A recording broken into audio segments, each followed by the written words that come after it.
periphery. Why? Because they need the periphery to also grow and develop to reach their level. And then that level will ensure that the two different, the core and the periphery, they get to the same level. But you also remember that someone else came into the picture and said that it is not just two of these elements at play. It's not just the core and the periphery. There's also something they call the semi-periphery, and the semi-periphery is responsible for becoming or being the middle ground. So the semi-periphery is not as developed as the core, neither is it as deprived as the periphery.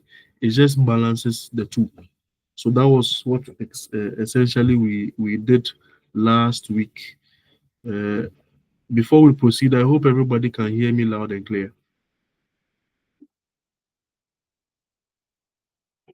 Yes, Mr. Elijah, your hand is up.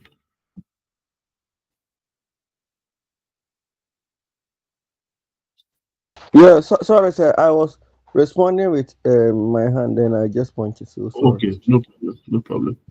All right.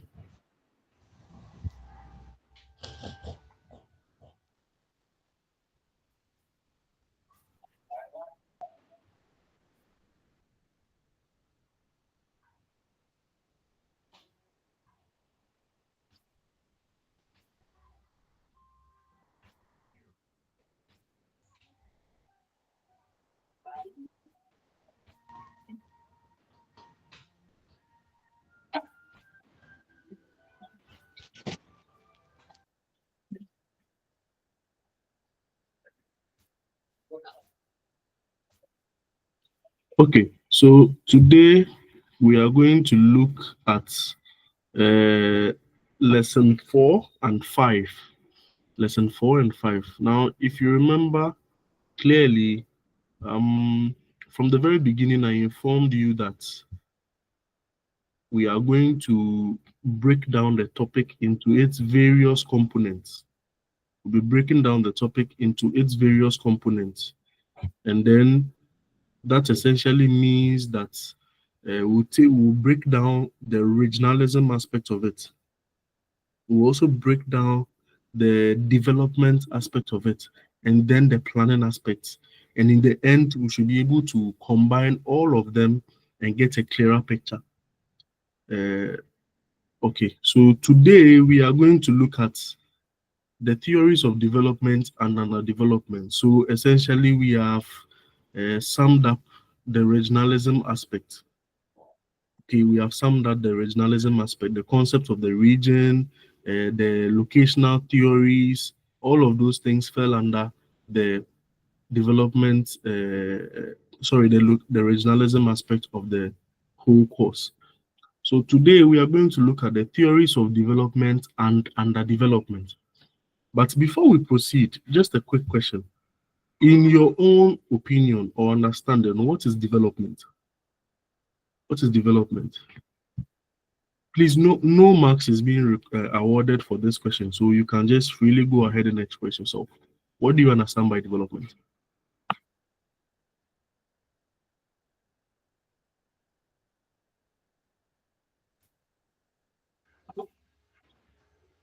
Yes, Mr. Elijah. Yeah, development in my side is a change, a positive change in the um, lifestyle and then infrastructure of a place. Mm-hmm. Thank you. That's very good. Thank you very much. Uh, any other person? William, Vanessa, Beauty, any other person with another explanation for development?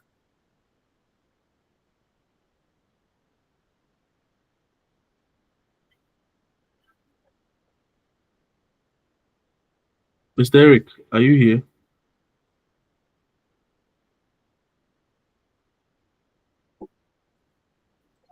Well, let's proceed as such.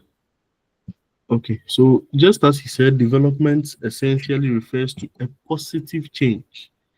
So there must be some change, but it should be in the positive direction. There must be change, but then it should be in the positive direction. but it shouldn't also affect just one aspect of a people's life, but all aspects. So development essentially talks about development or change, positive change in every aspect of human life. Okay, I think there's a development generally means positive change or improvement in the quality of life of people, communities, or a country. Thank you very much, Mr. I think that will be Mr. Desmond. Thank you very much. All right. So all these definitions are true. Now, development is a process. It is a process that creates growth, progress, positive change, or the addition of physical, economic, environmental, social, and demographic components. So, what I want you to take note of is this word here. It's been a process. Now, it is a process because development is not a destination. It is a process because development does not get to a specific point that they say we are fully developed and so nothing else must be done. And that is why even the quote unquote the developed countries are still trying their best to improve services, to improve lives. And so development is not a destination, it's not a place that you get to and then it ceases to go there for. Okay, development is a process. And so you get to a point where you think you are done and then you have to do more because circumstances change all the time. You may plan to reach a certain level in the next 10 years. Indeed, you get to that level, but you realize your population has increased, or suddenly there's a pandemic. It doesn't mean that you are because you have targeted 10 years ago that you get to this level, you will be developed, and so you are not going to do any other thing. It is a process that creates growth. And so growing does not change, is that it does not stop. You grow until you are grown. Anyway, now the purpose of development is a rise in the level and quality of life of the population and creates the creation, sorry, or expansion of local regional income and employment opportunities without damaging the resources of the environment. Now, this essentially talks about the sustainability of development because you must grow, people must get work to do, people must be paid, there must be resource extraction from the environment. Today, we know that there is no form of development that can take place without certain implications to the environment. However, this does not mean that you use the resources in the environment to the extent that future generations cannot also have access to the same resources to meet their own development. And so that essentially talks about sustainable development, the usage of resources to meet current needs without jeopardizing the ability of future generations to meet their own needs with those same resources. Now, we are going to focus more on economic growth and economic development. Although we have understood that development is widespread, economic growth is there, environmental growth is there, social growth is there, other forms of growth exist. However, we are going to focus more on the economic growth and development. Now, these two concepts may seem very similar because ideally, if you are growing, it may be that you are also developing. But then there's a difference, or there are differences between them. For instance, economic growth is the positive change in the real output of the country in a particular span of time. Whereas economic development involves a rise in the level of production in an economy, along with the advancement of technology, improvement in living standards, and so on. And so economic growth simply looks at um, how well you have performed in a year. It's usually measured over a shorter time span. And so how long have you or how well have you performed in a year? The real output of a country. So that's the economic terms of GDP. Okay. But when you talk about economic development, it looks at a whole broader set of things. looks at advancement in technology, improvement in the living standards, and the moment element of living standards come into the picture, then we are talking about social development, physical infrastructure, and what have you. So essentially, economic growth is a subset of economic development. Economic growth is simply just the economic aspect, where the monetary aspect, who looks at the real output. But economic development, it involves the rise in the levels of production in an economy. So already it has captured economic growth. Then it looks at advancement in technology, and then the improvement in living standards and many others. So that is one difference. Okay. Another one is that economic growth is one of the features of economic development, as we have already established. And so economic development, when we are talking about economic development, one of the features of it, when a country is said to be developed economically, one of the main features that is most prevalent is economic growth. We must see that your GDP, your GNP, or whatever has reached a certain level, okay, beyond a certain threshold. Economic growth is also a short-term process which takes into account yearly growth of the economy. But if we talk about economic development, it's a long-term process. So you may hear the finance minister saying that Ghana's economic growth has increased from this percent to that percent, or from this rate to that rate. That is usually done on the yearly basis. And that is why GDP is usually calculated on yearly basis. Ghana's GDP in 2024 stood at whatever. Okay.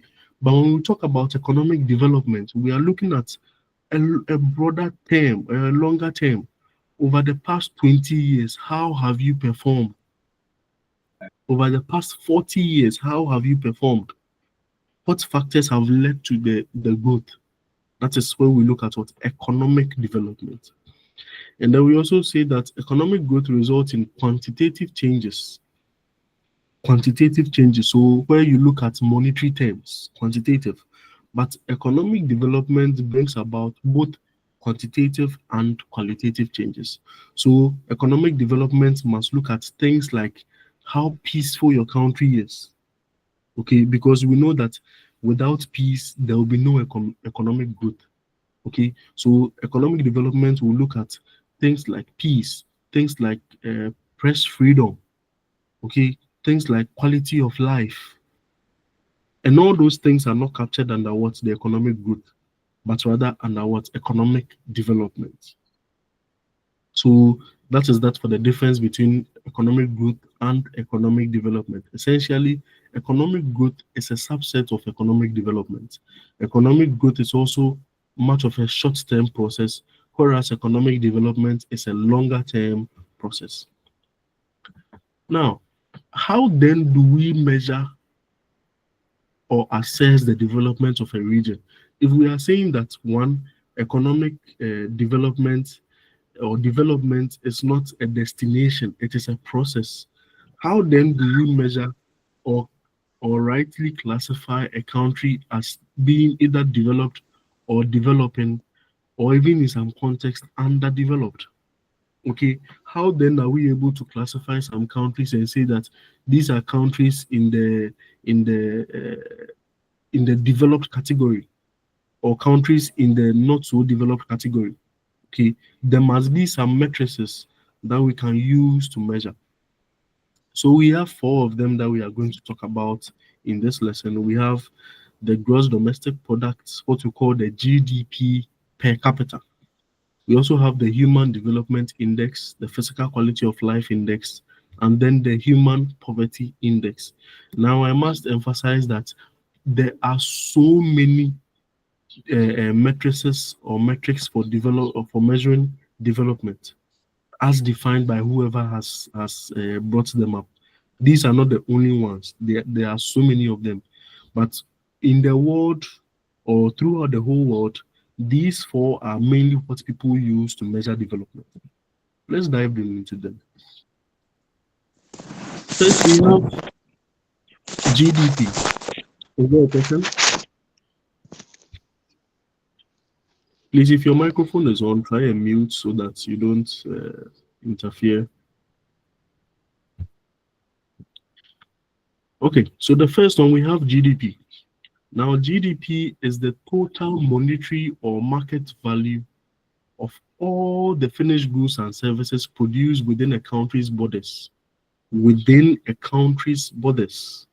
Take note of that. In a specific time period. I want you to take note of certain things in this particular definition. Is the total monetary or market value, number one, produced within a country's borders, number two, and then a specific time period, number three. Now, the total monetary value looks at placing an amount or a price on everything that has been produced in the country.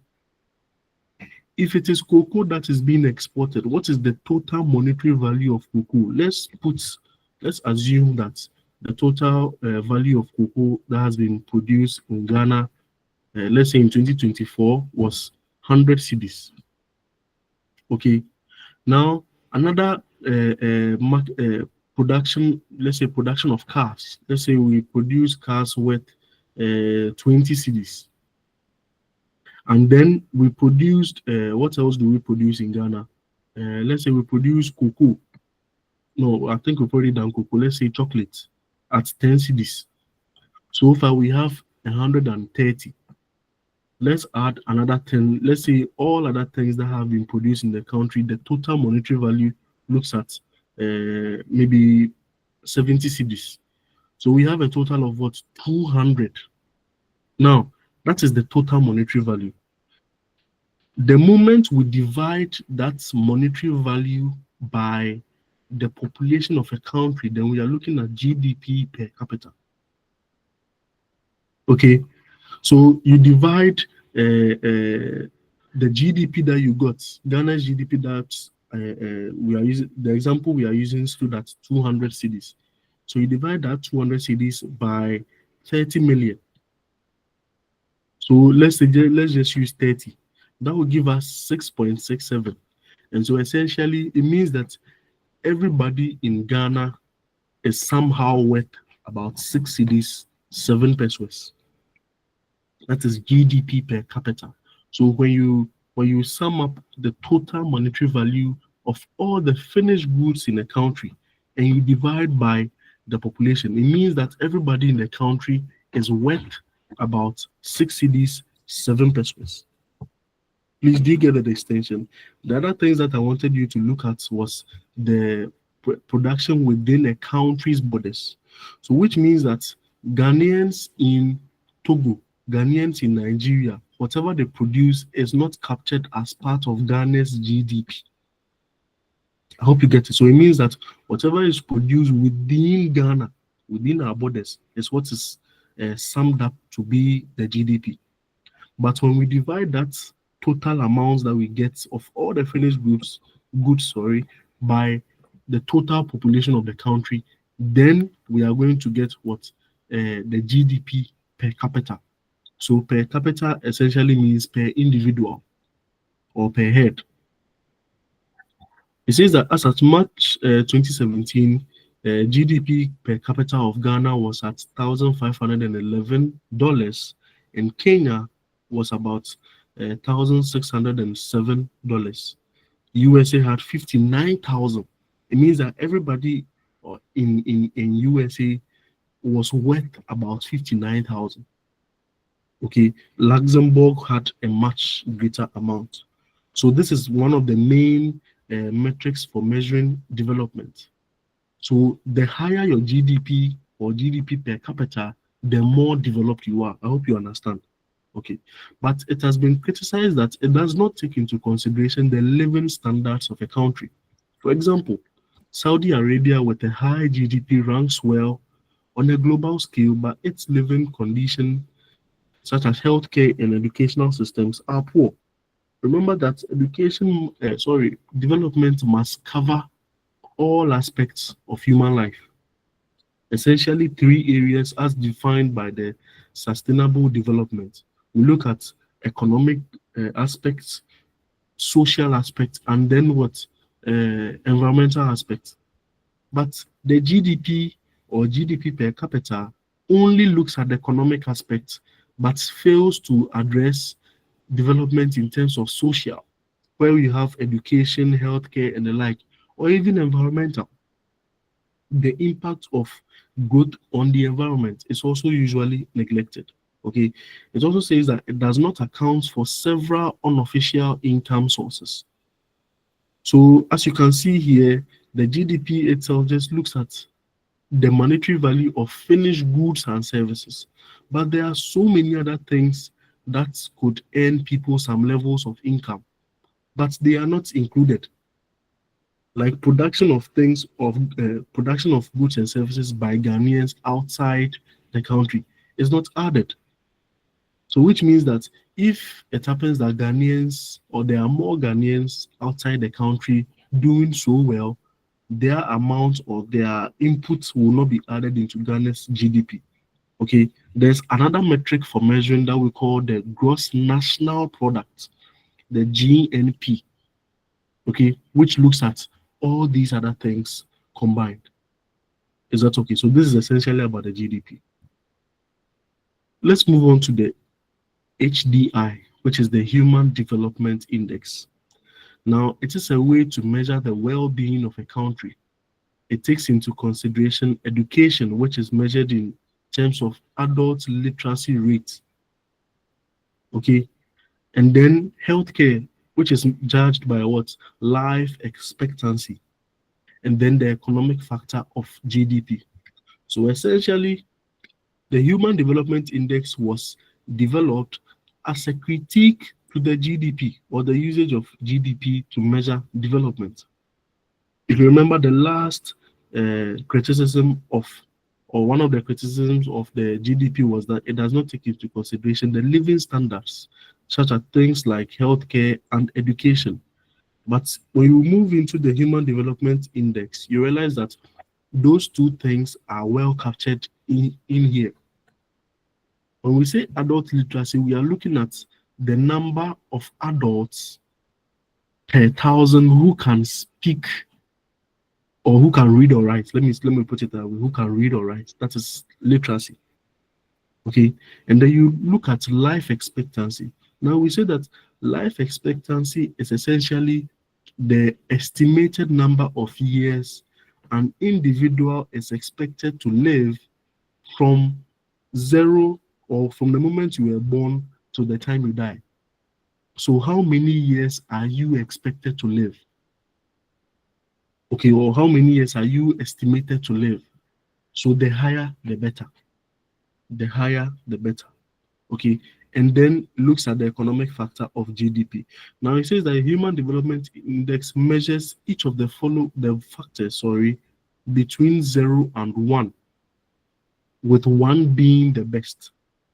Okay, so the closer you are to 1, the better your performance. The closer you are to 0, the worse your performance. And so in 2015, HDI of Norway stood at 0.949. Australia stood at 0.939, but Ghana stood at what? 0.579. So which means that we are not performing so good as at 2015. It's possible we may have improved by now.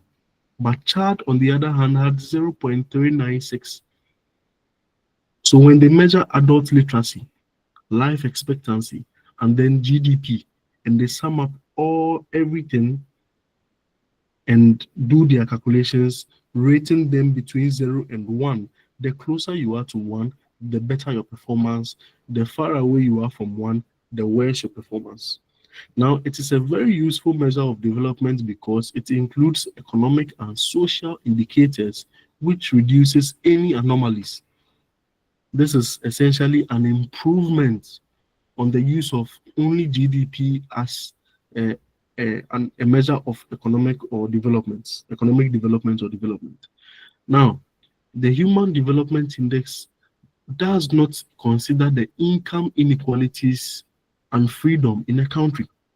So although it looks at certain social indicators, it does not look at some very important social and economic indicators like income inequalities.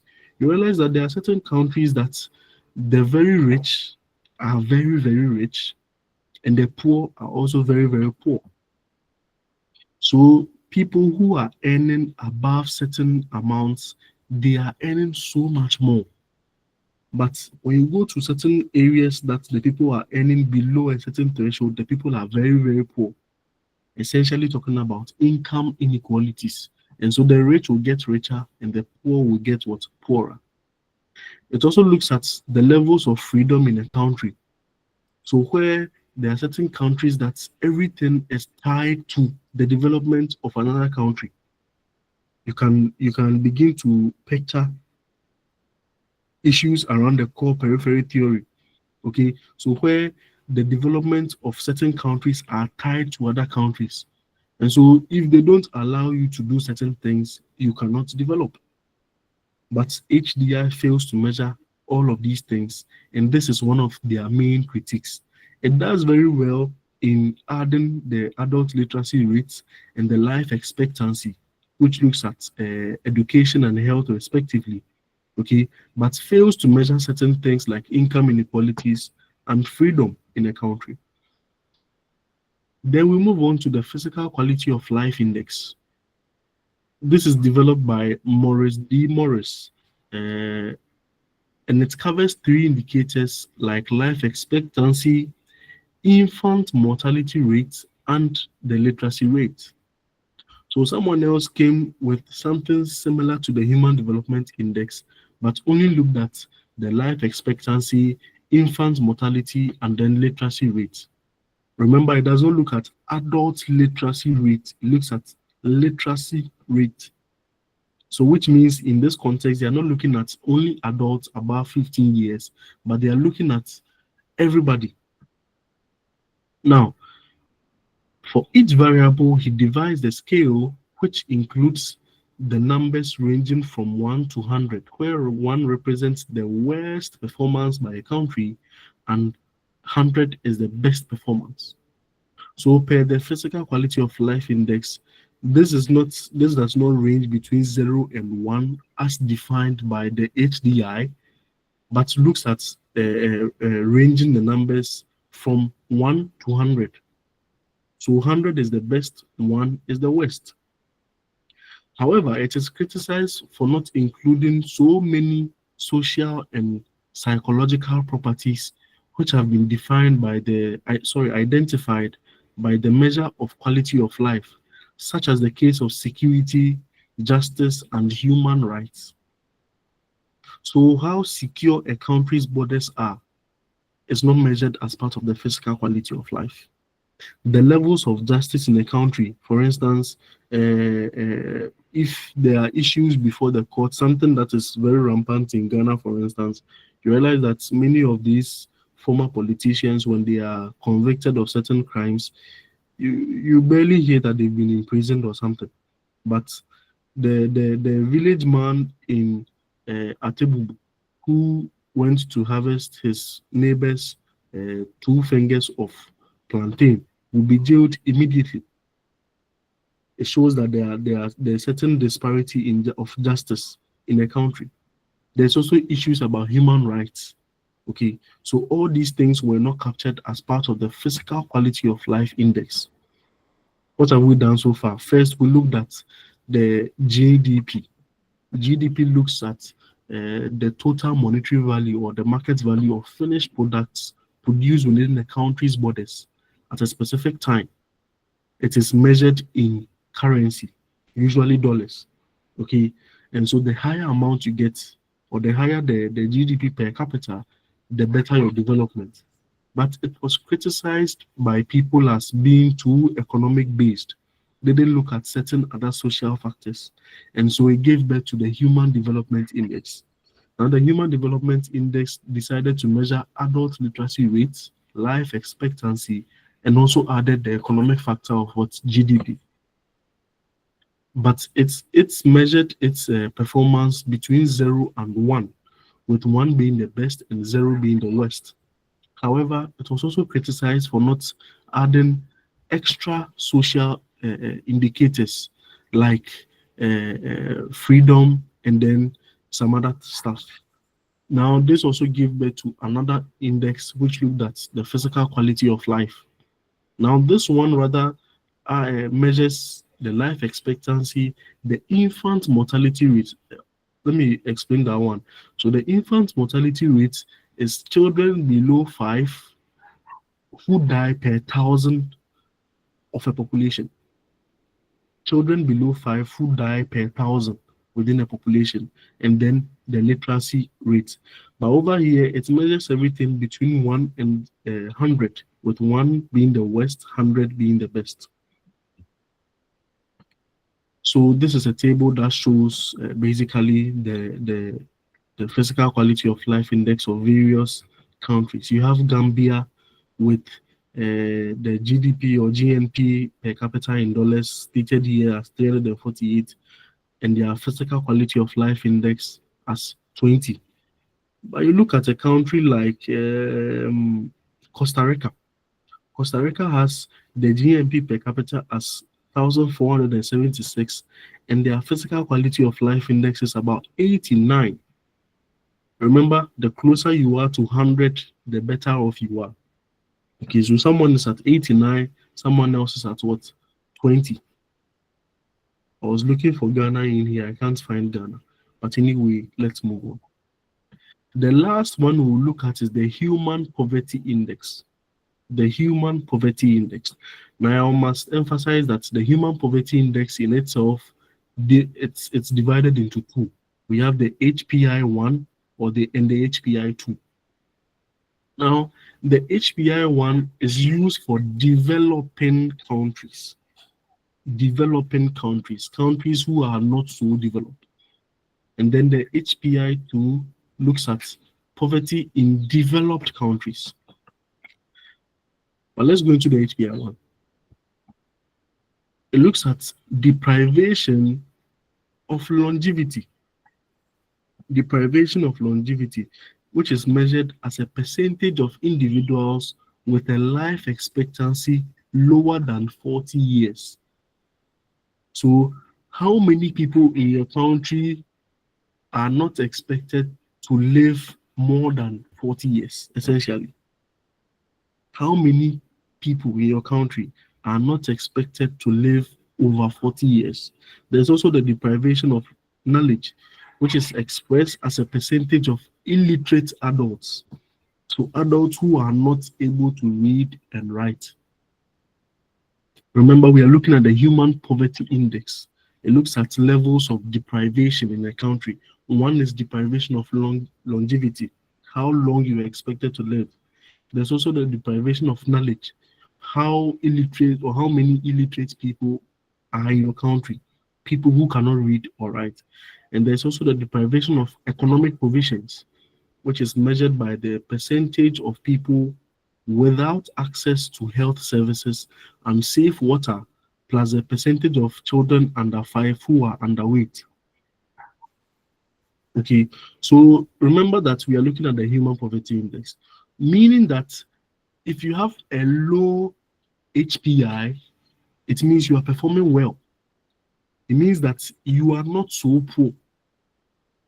But if you have a high HPI, it is bad. It means you are very, very poor. It identifies that poverty persists in every part of human life or in every country. Poverty persists. But then the lower levels of poverty that exist, the better. And the higher levels of poverty that exist, the bad. I hope you are getting the distinction very clear. Remember, the HPI 1 is used for developing countries like Ghana. Now, we also have the HPI 2, which measures something very similar but adds another thing. The deprivation of longevity over here is lower than 60 years. Whereas that's for the HPI 1 was 40 years. That's for the developed countries. We have life expectancy lower than 60 years. There's also the deprivation of knowledge. expressed as a percentage of illiterate adults, the same as the HPI one. There's also the deprivation of economic provision, which is the percentage of adults population, sorry, the percentage of population living below the poverty line, which is defined by those below 50% of median household disposable income. So this one, although has the same caption, but the what it measures is different. If you remember, for the HPI one, it looked at people without access to health services, safe water, and children under 5 who are underweight. Over here, it looks at pure economic provisions.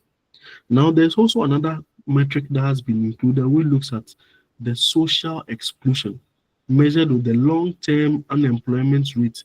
That is to say, the percentage of those unemployed for over 12 months. That is social exclusion as defined by the HPI2. So the Human Poverty Index in itself talks about the levels of deprivation in certain categories of countries. The first categories is the developing countries, and they apply the HPI 1 to them. The second category of deprivation is for developed countries, but applies the HPI 2 with certain amendments in there, and an addition of what the social exclusion. So we've looked at all the four um, metrics of measuring development. We started with the GDP, we came to the HDI, which is the Human Development Index, came to the Physical Quality of Life Index, and then the Human Poverty Index. Now we are moving on to certain key elements of development. So when we talk about development, what are certain things that we look out for? We look out for certain key things when we are talking about development, or before we can measure or can say that a country is either developed or not developed, or even developing. What are certain things that we look at and measure? We have number one, adult literacy, which refers to the percentage of those aged 15 and above who are able to read and write a simple statement in their or on their everyday life. So percentage of people aged 15 and above who are able to read and write. There's also life expectancy, which is the average years an organism is expected to live after birth, and it is influenced by stability of food supply, war, disease, and natural disasters. So when you take all of these things into consideration, the levels of food supply, security in terms of war, diseases, and natural disasters, how many years are people expected to live? And I must say that currently Japan holds the highest life expectancy on the planet Earth, because over there there are so many people. In fact, there's a community of people who are all aged 100 years and over. 100 years and over. Let's move on. We also have GDP. As we've already explained, the total goods and services produced in a country. We have level of poverty. We look at the total number of people living above the poverty line.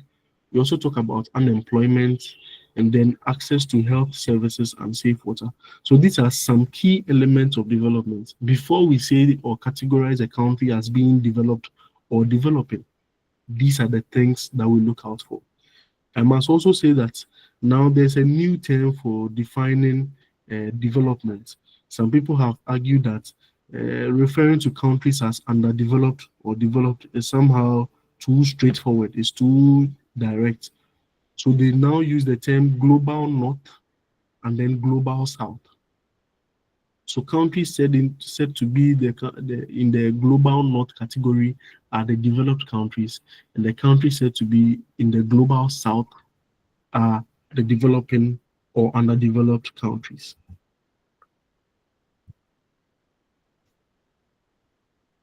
Are we all on the same page?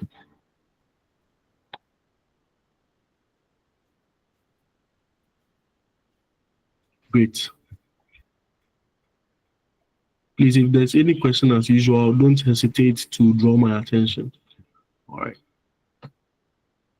Now let's look at certain general characteristics of developing countries. General characteristics of developing countries. These countries are countries that have not developed so well. It means it's two things. It's either they are somewhere in the middle ground or below average. Okay.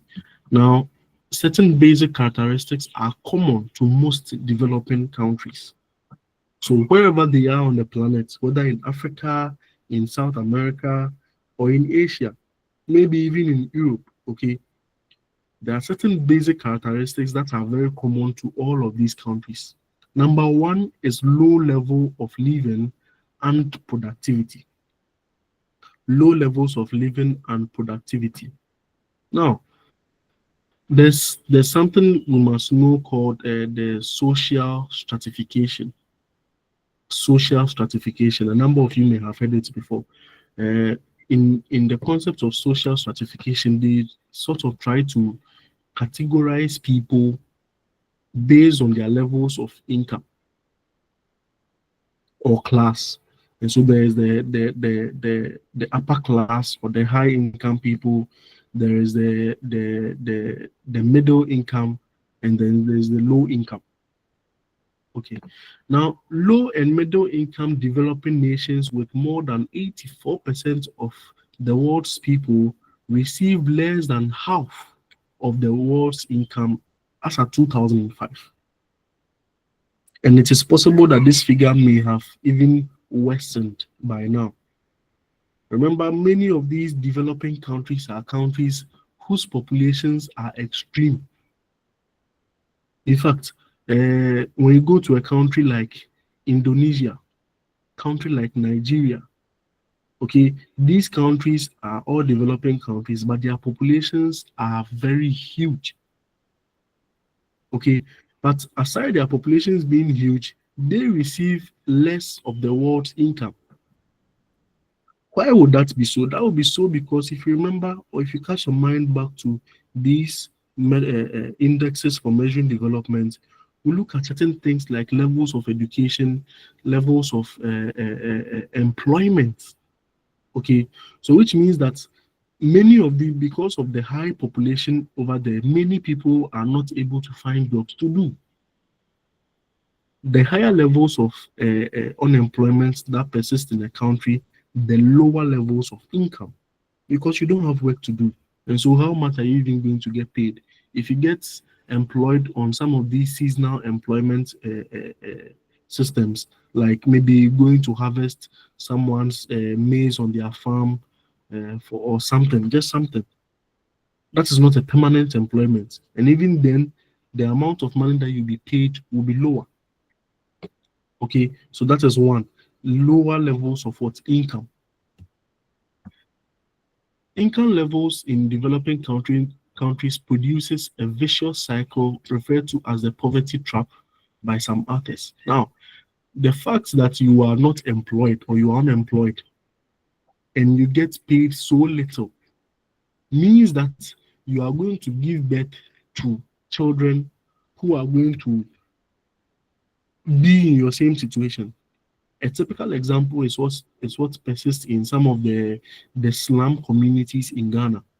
You realize that the woman or the mother and even the father themselves, they gave birth to the child at a very young age.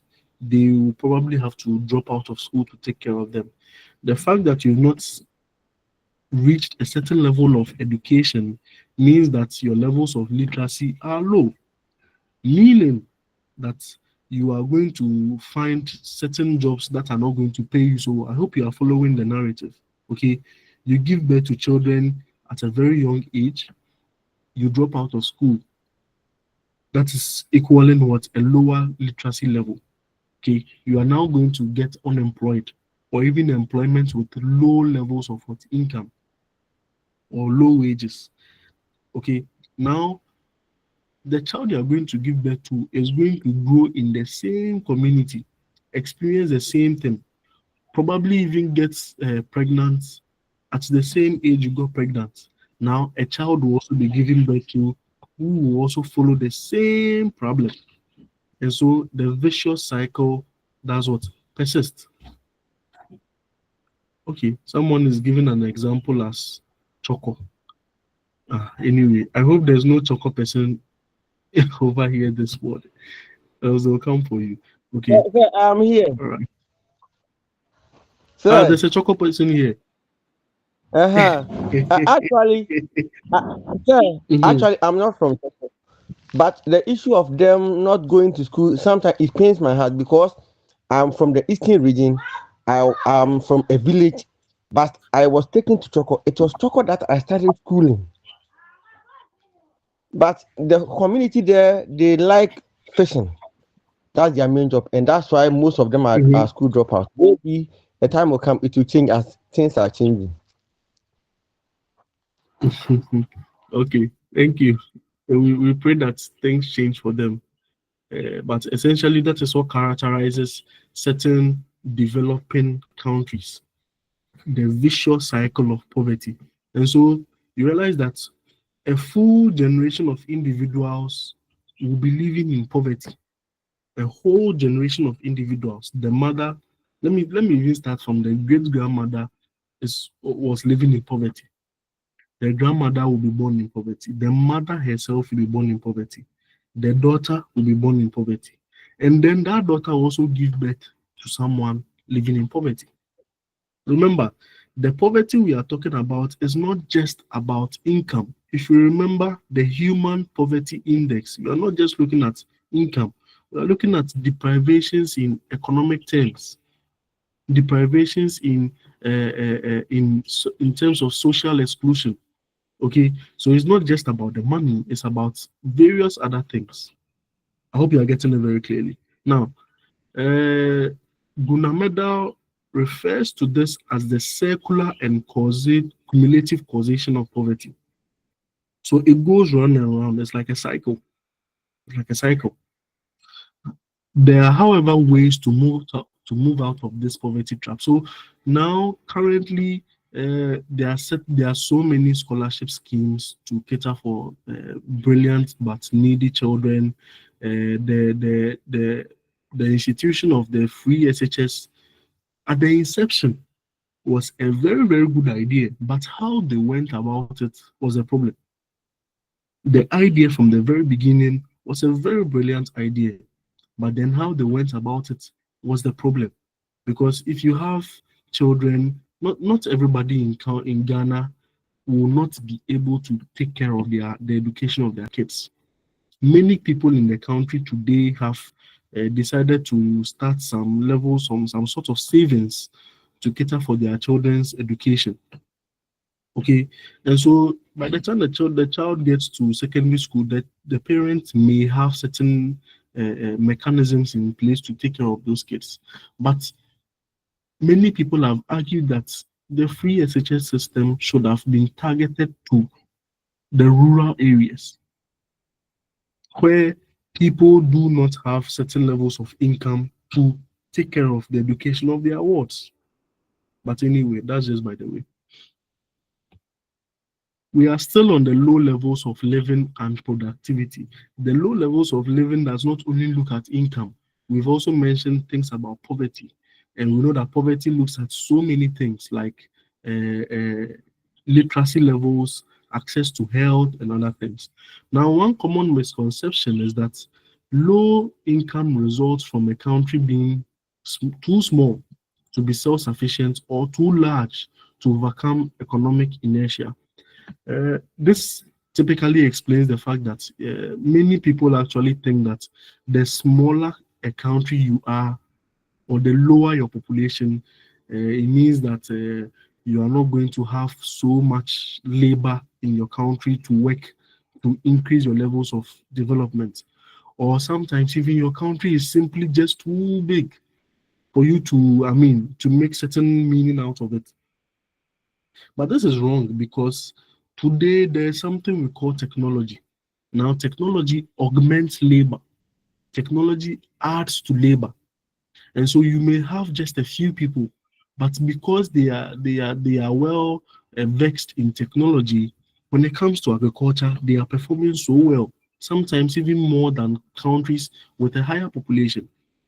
For instance, it says that in 2005, The USA had a population of 296 million and a gross national product per capita of 43,560. Now, in the same 2005, Pakistan had a population of what? 156 million, but they had a much lower GNP per capita of what? $690, not even $6,000. It's not even up to 1,000. So your population does not really matter, because when you have certain economic policies in place, when you have certain technology that is put up for you, it augments labor. And so whether you are having a large population or a small population, it does not really matter, because your levels of productivity would increase. It also gives another example. Antigua and Barbuda, it's a Caribbean country. They had a population of 83,000 in 2005 and a gross national product per capita of 10,500. Now, Sao Tome and Principe, this is in Africa. They had a population of 156,000. 156,000 here, okay, is so much more than 83,000. It's almost double, okay? But they are having a GNP per capita of what, 440, even much lower than that of Pakistan. Is that okay? So your population or your size does not really matter. What you do with the little you have is what matters. So that is that about the low levels of living and productivity. Remember, we are looking at the general characteristics of developing countries. When we talk about developing countries, what do they all have in common? What do they all have in common? One is low level of living and productivity. It is general to all of them. The cost of things are high, but people do not have enough income to pay for it. There are high levels of unemployment. Access to health is not there. Access to certain basic social amenities is absent. Access to education sometimes may be there, but then people are simply not empowered enough to afford it. That is low levels of living and productivity. And I must also add that the prevalence or the presence of technology is also highly absent. And I'll give another example as being technology augmenting agriculture. For instance, you go to certain countries, let's even use Ghana. It's not even today that we may have certain big farms that are using the tractors and the technologies, just more technology in agriculture. Okay, some few years ago, you realize that Ghana was more of a subsistence agriculture based economy. So where farmers were simply farming to feed themselves. But when you go to other countries so many years ago, they had brought in tractors, they had just so much more technology, and they farm on smaller pieces of land but still produce more than we did. So technology is also another deprivation that leads to lower levels of productivity in these developing countries. All right. Now, there are also low levels of human capital. Low levels of human capital. Now, when we are talking about capital uh, uh, for I mean development or for economic growth, we look at things like land, labor, technology, and human capital itself. Okay, so here is understanding. Before people will be able to work in a country, they must be of a certain level. Before people will be able to work and work well to lead to development in a country, there must be certain peculiar characteristics around them, such as health, education, and skills. Now, these are vital to economic growth and human development. For instance, if you have a country that is more of an industry based economy, where your population are always sick. They are suffering from diseases, suffering from whatever it is, and they are not able to go and work for you. Will your level of productivity increase? No. If you have a country that there are general low levels of literacy, people cannot read and write. Even if you print a manual for them that this is how you operate the machine, will they be able to work well to increase productivity? No. Even if they've reached a certain level of education, but they are not well equipped with technical skills, technical vocational skills, would they be able to help and lead to higher levels of productivity? No. And so many developing countries have this major problem of low level of human capital, which means that the access to health facilities are, are low. Okay, and this can exist on different levels. For instance, one level is the lower amount of what hospitals or health facilities available in a country. Ghana is facing that problem. In some contexts, they may be the hospitals may be there, but they don't even have the staff to work in the hospitals. Now, sometimes they may even have the staff, but the nurses themselves, they are not even well equipped. Their levels of education and the skills are not there. I hope you are getting the narrative much clearer. Okay. Now, under five mortality is still 15 times higher in low income countries than in high income countries. So the number of children who die under five is still 15 times higher in low income countries than in high income countries. So, if for instance, the number of children who die under five in a high income country, let's say, is maybe 50, 50 times 15 gives you 750.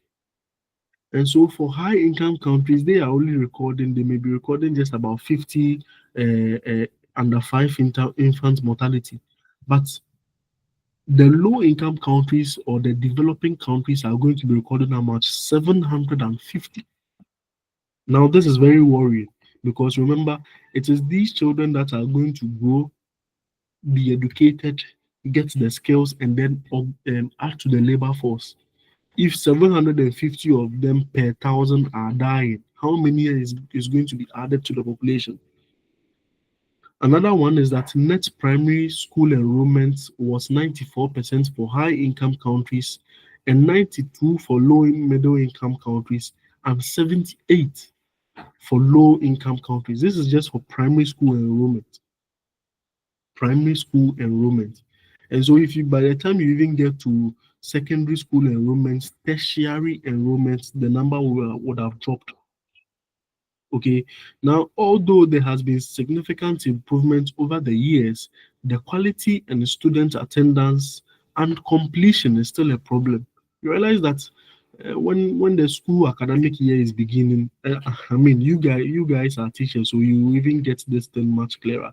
When especially in the rural settings, uh, when the school academic year begins, so many children come to school, they buy the uniforms, the books, and everything. But by the time it is getting to the end of the academic year, a number of them may have dropped. For especially in the farming communities and the communities affected by galamsey.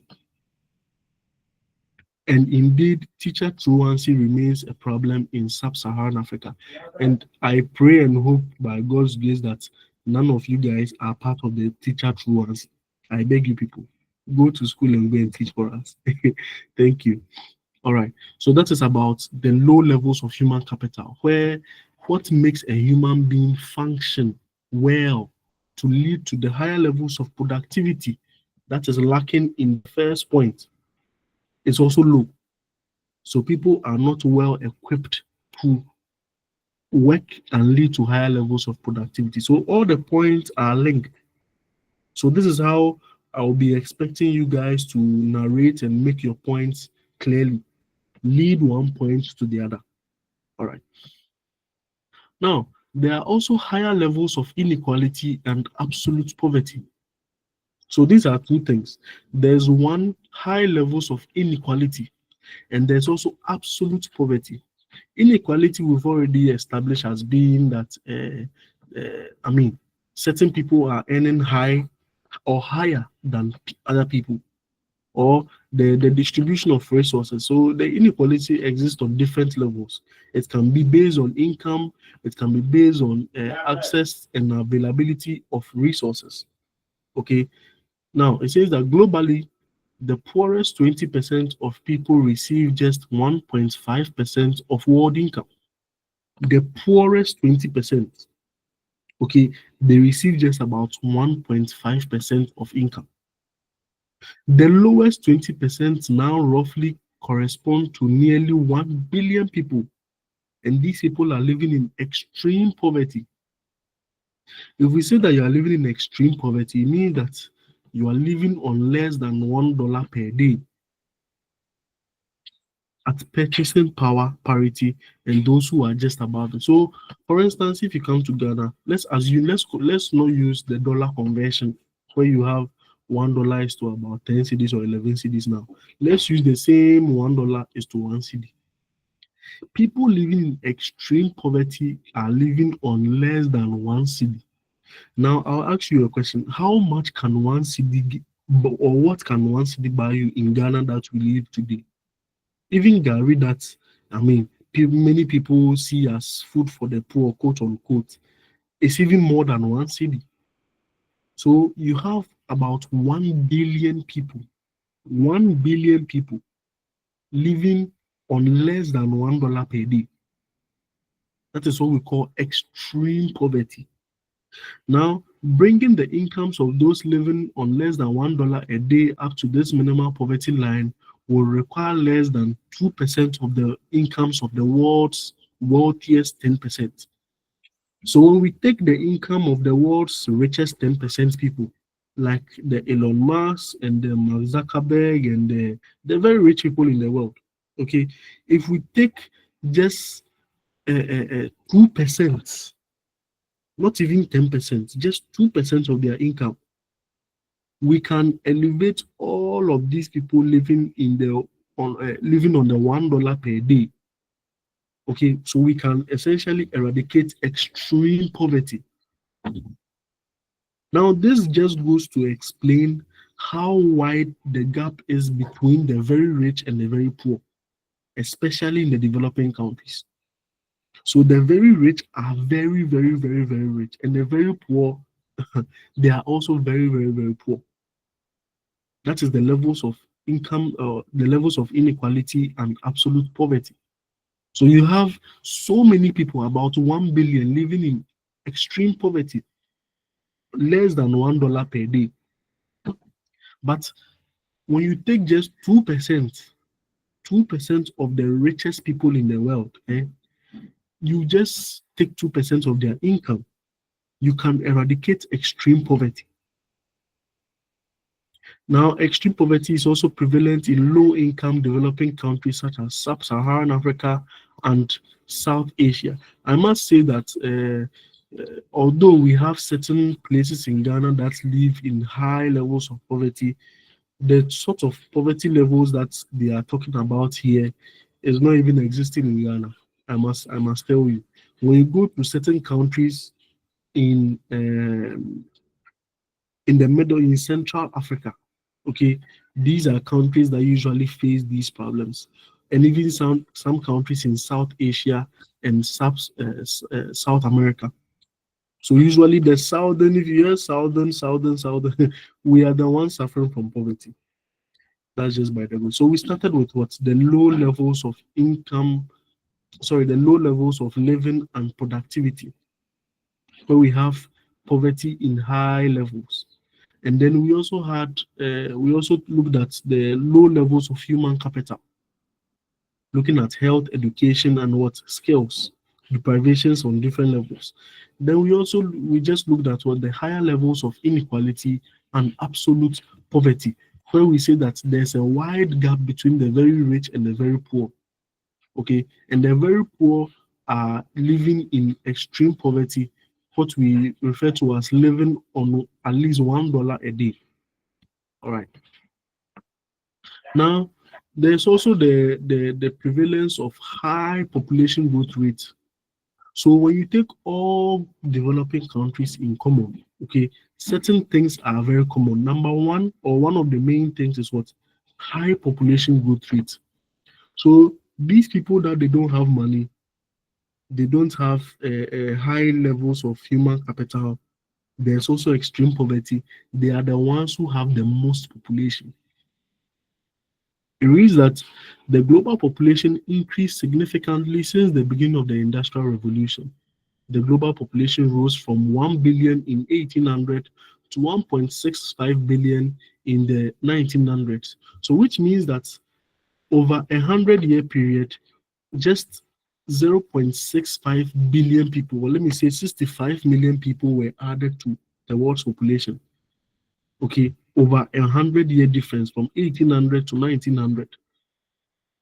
Okay, but by the time it got to the 2000s, and the same 100-year period, okay, it had reached over what, 6 billion people.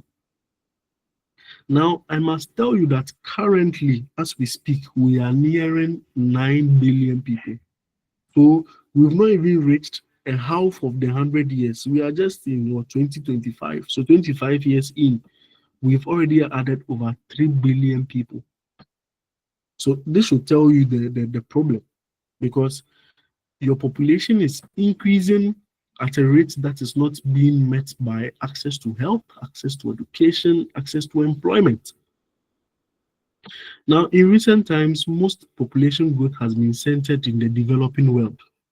The low-income countries have high birth rates. In sub-Saharan Africa, for instance, annual birth rate is 40 per thousand. 40 per thousand. So for every thousand people, or every, let me say, every thousand people, the rate is about 40%. And that is quite high. Okay, and this is about 4 times the rate in high income countries. So for instance, you come to many of these developing countries like Ghana, realize that people who are living in the rural areas, they can give birth to about 6, 7, 8 children. Now they have a good reason for that, because the argument is that they are giving birth to so many people so that they can work on the farms for them, cheap labor. Okay, but they will forget that these people will add to the world, the country's number, who are not having access to education, access to health, gainful employment, and other social amenities. Now, this is in contrast to the high income countries or the developed countries, where many people are actually working. And so the woman will tell the husband that, look, I'm not going to give birth to 4 or 5 children for you because I have work to do. He's also as employed as you, the man, sometimes even earning more than the men. And so she does not have time to be giving birth to 4 children for you. Who will take care of the 4 children? Okay, and that problem is persistent. It means that developing countries have high death rates in each age bracket. So it's not just about the high birth rate. We're also looking at high death rate. So the number of people who die per each age bracket is also high. This high population growth rate implies that these countries have a big youthful population. So the number of people who are living between 15 years and about 30 or 40 years are high. The youthful population is very high. It's much higher than what the adult population and the young population or the infant population. So that is the problem about high population growth rate. I must emphasize once again that the high population growth rate will not have been so much of a problem if things like access to health is much available, education is also available and affordable, and there's also employment. But all these things are absent, and all of these make the high population growth rates a big problem. Now, there's also greater social fractionalization. If we say that something has been fractionalized, it means that it has been divided. That's the word, divided. So there's high levels of division in many developing countries. Low-income countries have many ethnic, linguistic, and other forms of social divisions. Please excuse me for a minute.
All right, sorry about that. Let's continue. Yeah. So, as we're saying, there's higher levels of division. Okay, when you take developing countries, one major problem that persists is higher levels of division. When you take Ghana, for instance, so many ethnic groups exist. So many ethnic groups exist. There are also so many language barriers. Okay, and it even goes as far as religion. When you take, there are so many religions, and even within the various religions, there are different sects. And I didn't even know until recently that even the Muslims, there are levels of, there are different sects within there's the Ahmadiyya Muslim, the Shia Muslim, the Sunni Muslim, or something like that. I never knew until recently. I thought the Muslims were just one big group. Okay, so there's higher levels of division. Now the problem is that bringing all of these people on board, bringing all of these people on board becomes a problem. If you want to sell an idea to these people that, okay, so let's take this agenda, let's specialize in the manufacture of or the production of a specific agricultural product. Okay, some of these divisions or groups may not buy into their idea because it is not within their culture.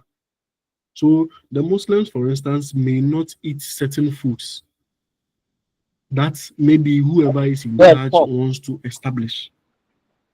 So they don't eat pork. Yes, okay. I think yes, that is a good example. So they don't eat pork. So assuming the government of the day decides that okay, so why don't we venture into the production of pork? The Muslims will obviously be against it because they don't eat pork.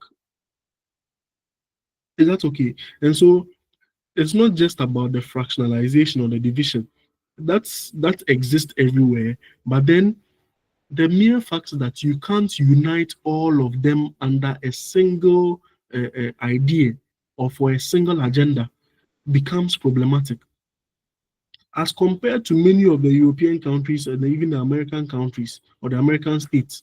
Okay, when you go there, yes, although there may be certain levels of division in there, but they are all Americans. They all speak English, maybe with different accents and everything. When you go to Europe, each of them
Hello, please, the line is breaking. Is it my end or it's happening to everybody?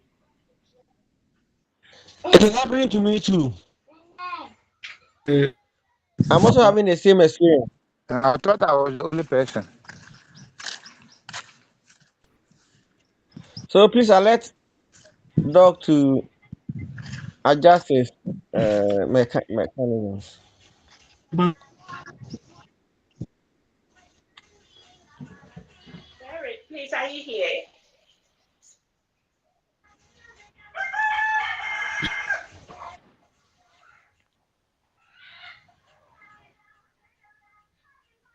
So, Mr. Elijah, did you school around Choco? Yes, I once schooled around Choco because my father Which was a teacher. which school?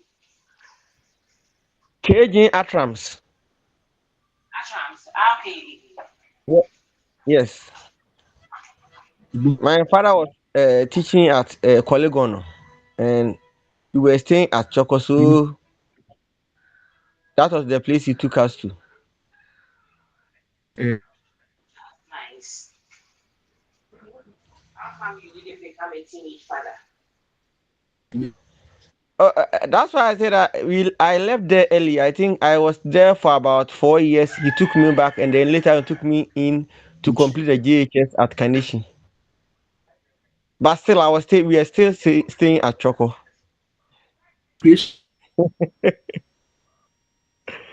Then that was what saved you.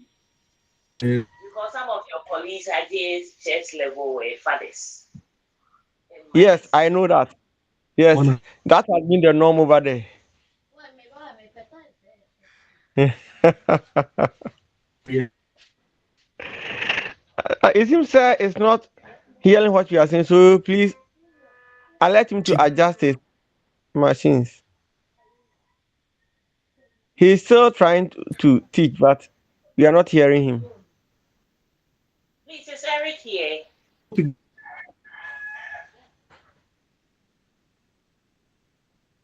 Sir Eric, he would be the best person to do it. That's why I wanted to contact him. Okay, Oh, okay. he's not here. yeah, Eric is not here. Wow. some So if you have his number, please call him and then alert him that we are not hearing what he's saying at all due to the network challenges.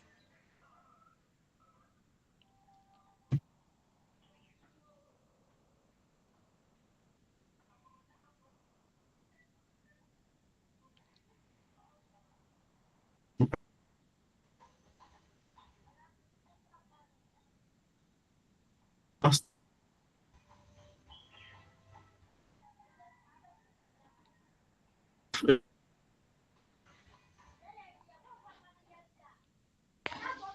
to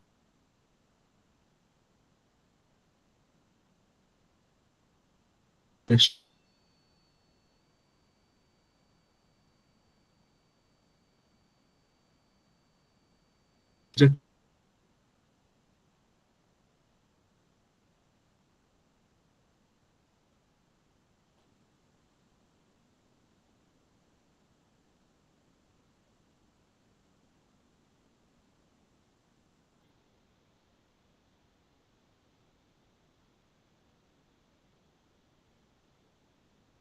to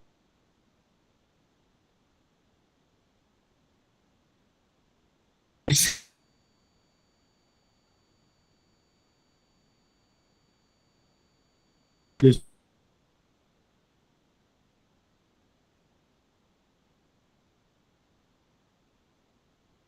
now.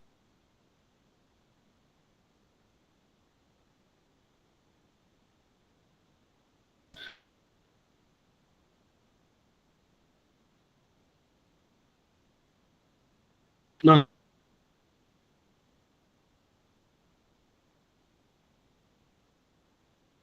it's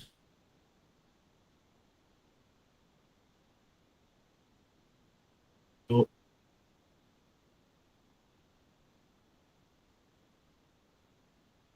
eh,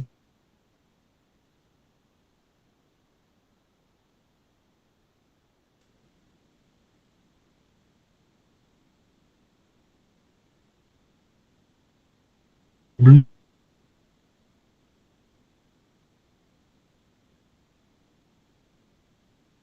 to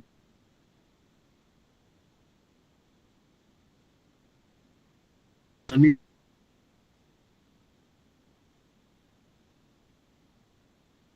you know,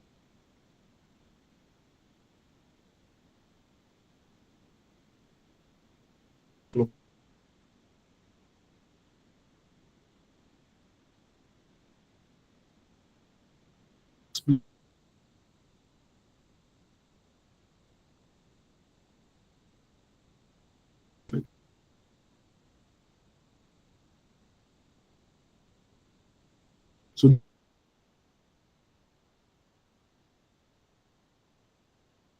can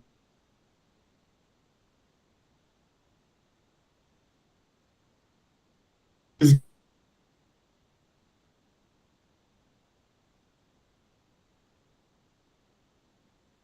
be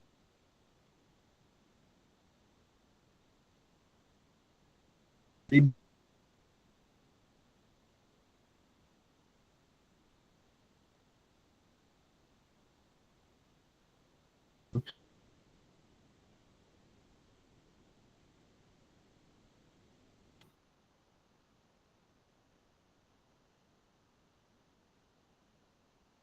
you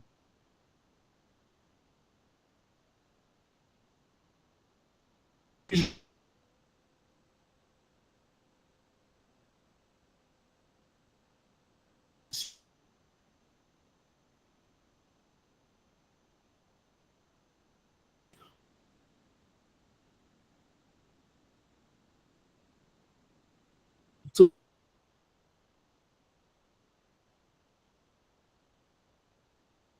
telling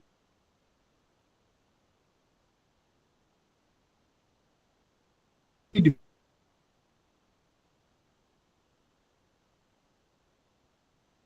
who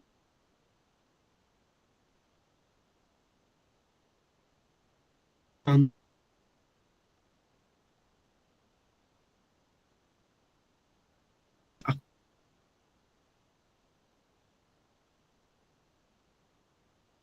actually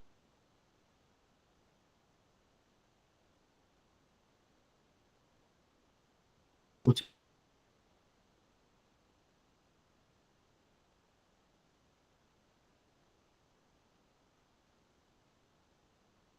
you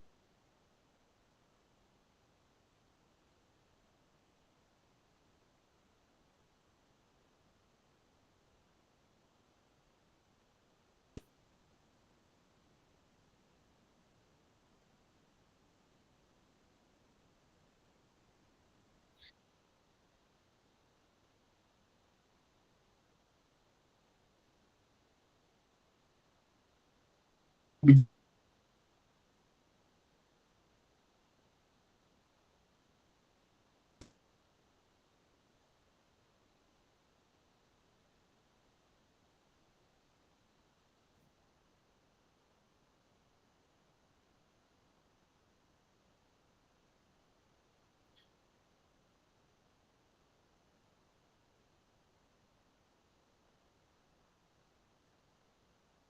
okay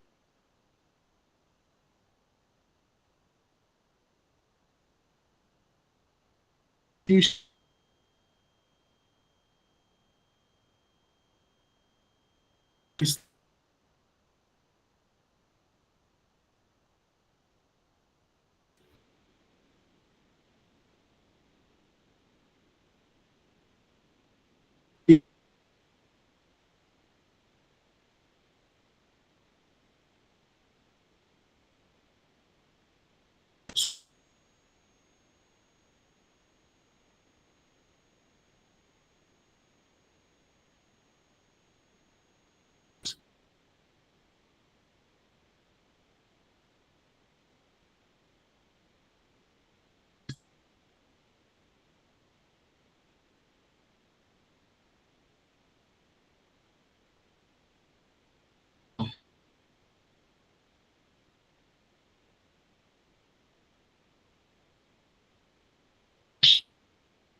Please, is the network okay at your end? For me, I can't hear anything. The Is it same okay at your applies to end? me. The same applies to me too, madam. I've been seeing your message that is alerting him, but I don't know if you have not been seeing it.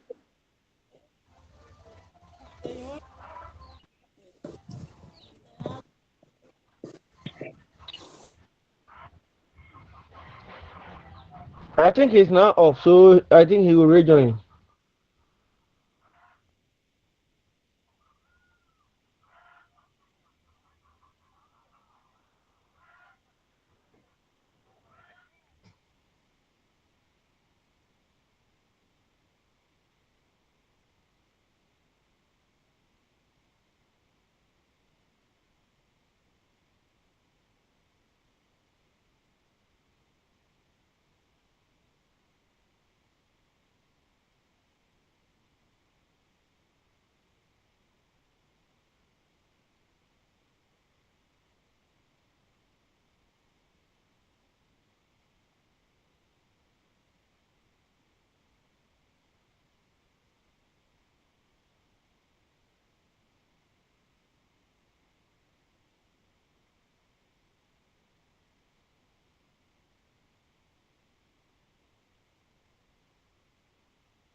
Hello, Doc. Doc, please, can you hear me?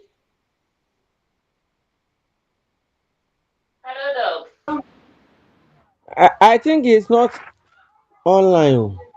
Though I can see his screen, but I can't see any indication of him talking. Oh,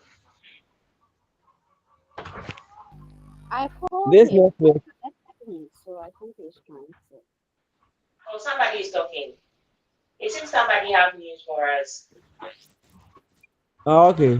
I called Doc. Okay. Oh,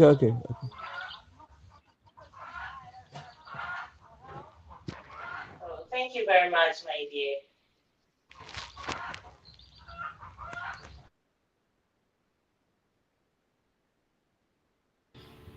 Hello, can you hear me now? Yes, Yes. Doc. Oh, thank you. Apologies for that. My network just went off. I don't know why. Okay.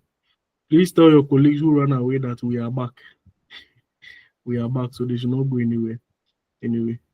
Yeah, so where did you hear me to? Where did you hear me up to? For me, my last was when you were comparing 1800 to 1900.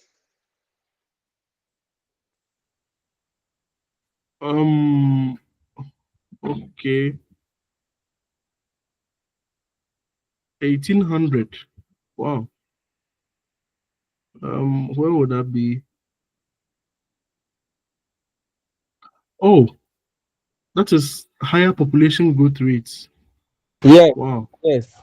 And Wow. we Then we far at away. fractionalization, greater social fractionalization. Wow. Okay, no problem. Let's go there. Okay, so let's start with the greater social fractionalization. So with this particular one, we are looking at the fact that there exists so many levels of division in a country. So many levels of division exist in developing countries.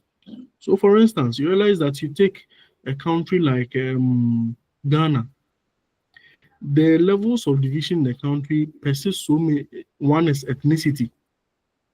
There are so many ethnic groups in the country, and some of these ethnic groups have their peculiar languages. That is one. There exist so many religions in the country. That is two.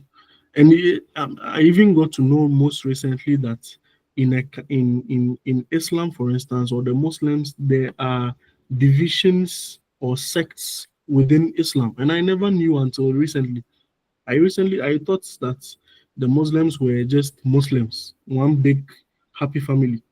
But I just realized that there's Shia Muslim, Ahmadiyya Muslim, and there's each of them, although they are all Muslims, they practice or they have certain peculiar characteristics among them. Now, the problem does not exist in having so many divisions. The problem exists where it becomes problematic to bring all of these people on board to achieve an agenda or to sell an idea to them. I think we spoke about this when we're looking. I think someone made an example of the Muslims, for instance. Okay, so The if pop. we decide to, yes, if we decide to sell or produce pork in the country, and the Muslims we know they don't eat pork, okay, and so they will kick against that seriously. Okay, so that is a problem. The levels of division in a country is not problematic on its own, but the idea of selling an idea to them, bringing all of them on board for an agenda becomes a problem. Another example is this. You know that in Ghana, many ethnic groups have been equated to some political parties. Okay, the accounts are said to be more inclined to the NPP, the Evers, the GANs, the Fantis, maybe even some parts of the northern region are more inclined towards the NDC. Okay, which means that, I mean, whatever comes their way by way of the other political party, they will be hesitant to accept and to adopt. Okay, so the levels of division in these developing countries becomes a very big issue as compared to a place like America. America is very big, has so many states, about 50 or 51 states or so. But when an agenda is brought up, everybody accepts it. Let's go to the European countries. If the EU brings something up, they accept it. But when you come to Africa, then even in Nigeria alone, there are Yorubas, there are Igbos, there are so many other ethnic divisions. But you even know that even the northern part of Nigeria, they are extreme, they are more extreme. It becomes difficult for the Southerners to even implement certain policies over there. That is where the division becomes the problem. I hope you are getting it. All right. Now we look at the larger rural population, but rapid rural to urban migration. Now, in many developing countries, there's also the issue of large rural population. Now, that is not a problem. Okay. There's also rapid rural urban migration, and that is in itself not also a problem. Where does the problem come in? The problem comes in when there is unchecked movement. So where the movement is not controlled, is not regulated, meaning that people just move into these urban areas, into the big cities and towns. One, they don't find work to do. Why? Because there is persistent low levels of literacy in their villages and the rural areas where they are coming from. So they are not educated enough to find good or gainful employment. This means that you earn less and then your housing becomes a problem. So you start creating areas like slums in Ashaiman, in Choko, in Teshi, and in other areas. Many zongos in the country, some people have argued that they are the development of slums. Okay, now the fact that slums are being developed, you realize that there will be health problem in the area. Sanitation will become a problem. Social vices also becomes a problem. Okay, that is just one aspect. The other aspect is that the labor that would have been needed for the growth and development or productivity in the rural areas would have also been what? Diminished. Because all the youthful people who could have worked have all run away into the city, leaving behind the very old people and the very young people. And that in itself is also a very big problem. So that is where the problem exists, not just the larger rural population or the rapid rural urban migration. That is not really a problem. It is the effects that it creates. Okay, that becomes the major problem. And as I was saying, the points are many. The points are many. But for an essay, if you get about 4 or 5 points, you are good to go. The other ones are just for your information. But when you get about 4 to 5 points for an essay, you are good to go. So, in absence of any other question, let's quickly move on. I think we are getting a little behind time for the first topic. So let's see if we are not able to finish the first topic in time, then we will do just one topic for today, and then next week when we meet, we may have much more work to do, or we find a day within the week that appeals to you, and then we'll do the second part. Okay, but let's finish with this one first, and then we'll move on to that part. Now there's also I think I've dumped. We have theories on development. Just as we had the locational theories, we had the Walter Crystallar central place theory, the growth pole concept, the core periphery model, and the von Thunen model. In development, there are also theories, but you must understand that theories are simply plausible explanations to reality. So if it is a theory on development, it means that we are going to try and explain why certain countries are more developed than others. Or we are going to explain how countries can follow a certain path to be developed. Is that okay? So that is essentially what we are going to do under the theories of development. Now, the first theory we will look at is the modernization theory. Now, the modernization theory attempts to explain that there is a cultural dimension to development. There is a cultural dimension to development. Using expressions such as the Germans are industrious and the Japanese work hard, which means that culturally or traditionally, the Germans are simply industrious people. They are innovative people. They are always finding solutions to things. They are always producing something. The Japanese are also simply hardworking people. Okay, now this is true because when you come to a country like Ghana, we are very slow to adopting and accepting change. Okay, and so you meet a German who may even, aside his normal profession of being a doctor, a lawyer, or something, he already has another skill. So he may be a mechanic, or he may simply just know how to operate vehicles. He may know how to lay pipes for plumbing work. He may also have some small knowledge about electrical engineering. Okay, they are simply industrious people. Now, the theory explains that specifically the cultural values associated with industrialization are seen as foreign to many developing countries. So people simply are just stuck into the old ways of doing things. They are more inclined to doing things the old way. According to the cultural thesis, punctuality, hard work, achievement, and other industrial values are the keys to unlocking the economic potentials of poor countries. So how early you go to work, how frequently you go to work is important. For instance, many of you today were late to come to the lecture.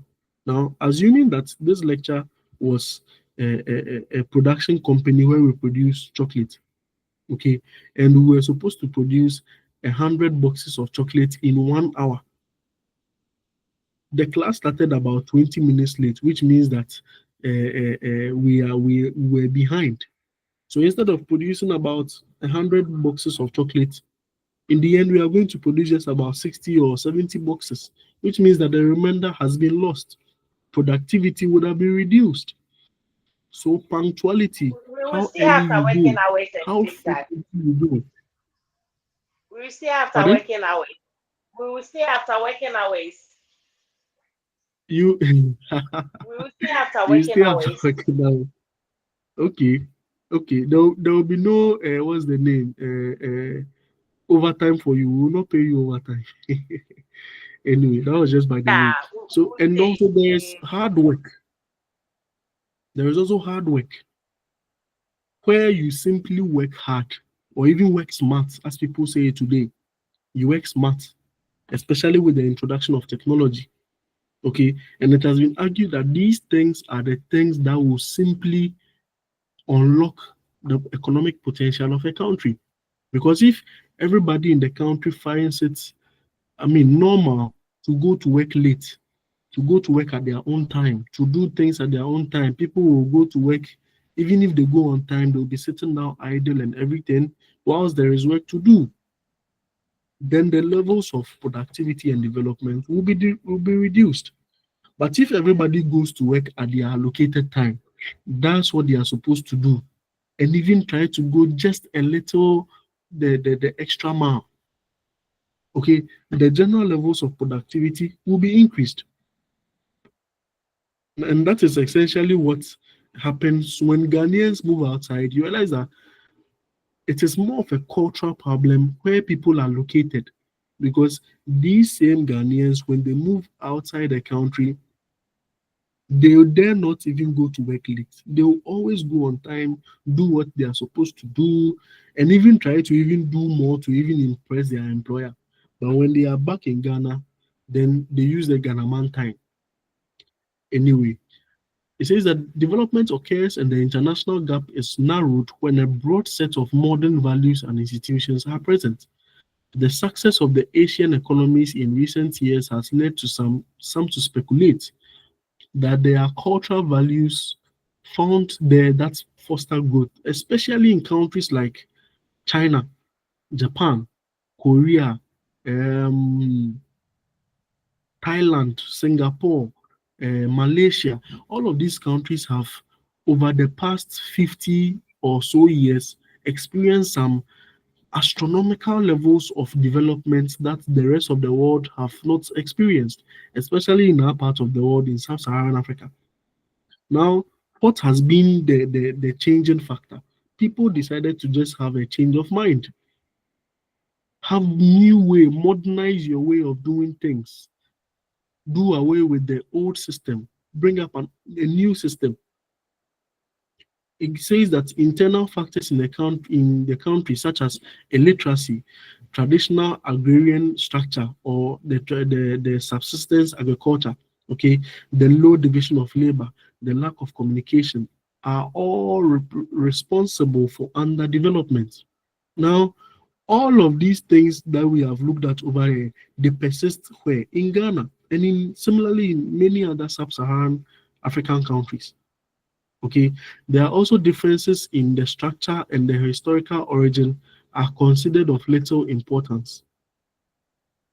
So how you were colonized, how you whatever history that you have, they don't really matter. They don't really matter. It is what you are doing now that really matters. So adopting modernized way of doing things, new ways of doing things, is what differentiates the developed countries from developing countries. Remember, we are looking at the theories of development, explanations to how some countries are developed and others are not, and what can be done for them to reach that level. Okay. Well, number one is the modernization theories, where there's a cultural or traditional aspect of development that is usually overlooked by developing countries. And if they are able to introduce modern ways of doing things, like modern values and institutions, the change will be experienced. Now, industrialized countries are therefore seen as the model for developing countries, and this model will be reached sooner than later. So, the idea is that if developing countries are able to follow this path, they may at a point in time reach the level of the industrialized countries. Measures to assist developing countries to level of industrialization include the modernization of production apparatus. Production apparatus, number one, that is essentially the usage of technology. So whereas you are used to using the hoes and the cutlass and doing what's the name, the land rotation, and no, all those things are archaic. They are modern ways of doing things. You can spray your farm with the right, of course, with the right chemicals for your weeds to die off. That will not affect soil fertility. There are better seeds that are being used today that are more disease resistant or even drought resistant. So even with the lack of rain or water, these crops can still prosper.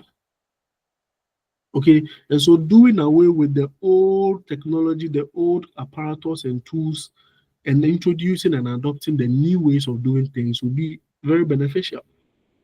There's also capital aid with the provision of grants and funds and loans and what have you. It's also important.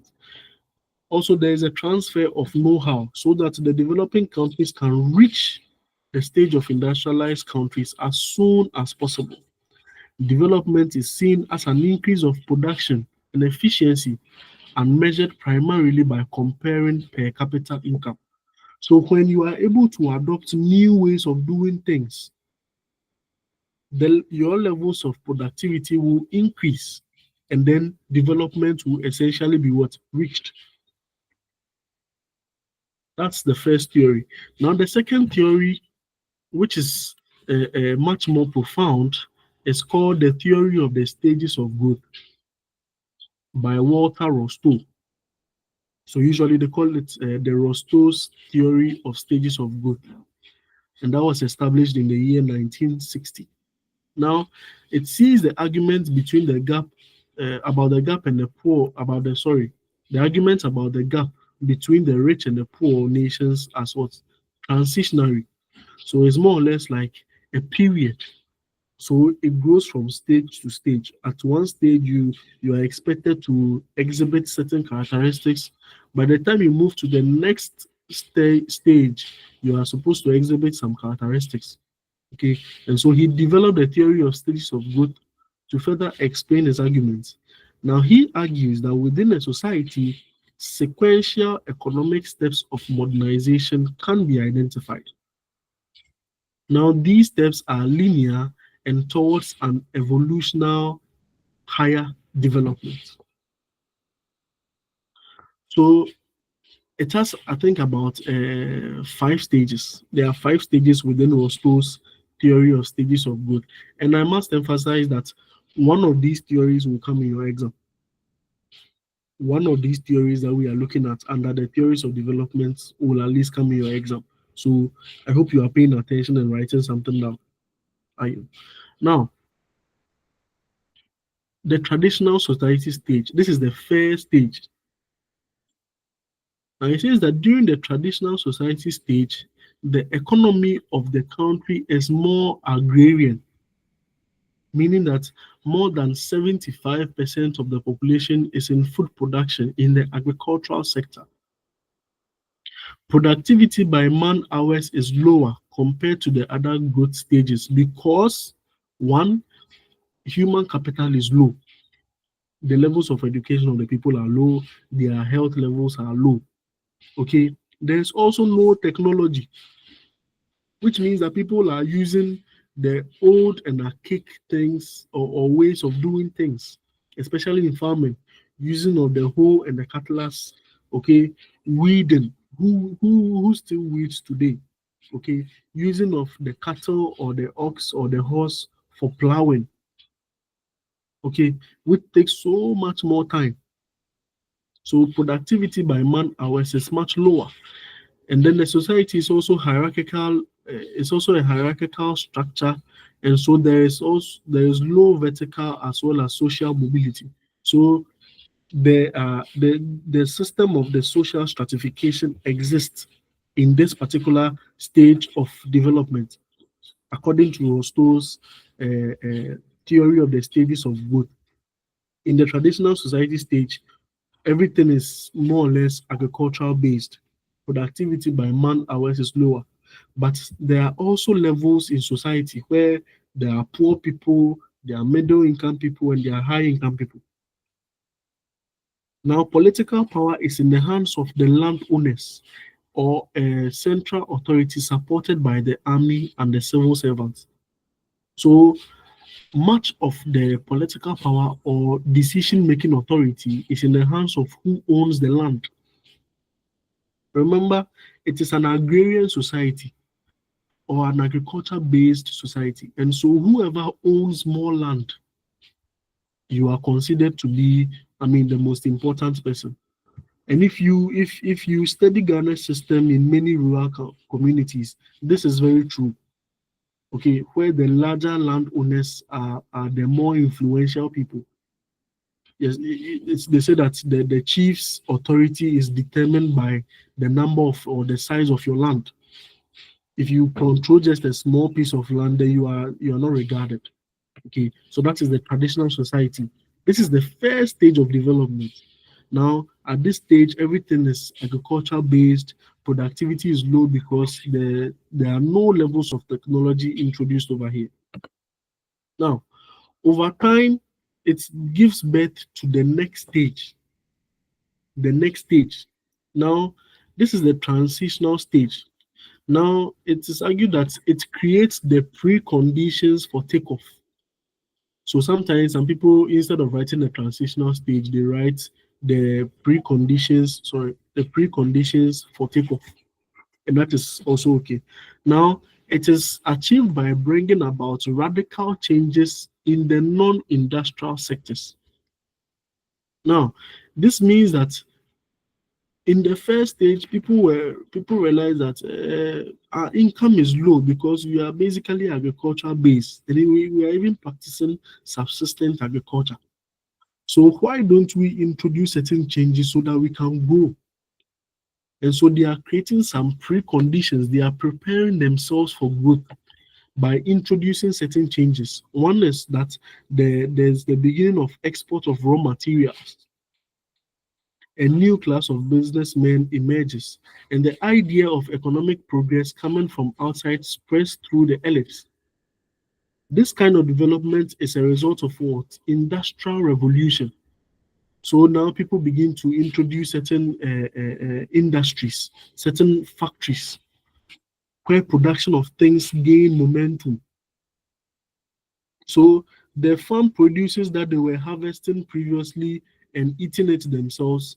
Now they will bring in some levels of technology to increase the productivity. And the maize that they were previously just eating or using for banku, now they are going to refine it and then export. Now, this means that productivity would have increased in this transitional stage. Not so much, but then they are preparing themselves. Now, it says that as a consequence of this transformation, which includes development of agriculture to workforces of the primary sector become redundant.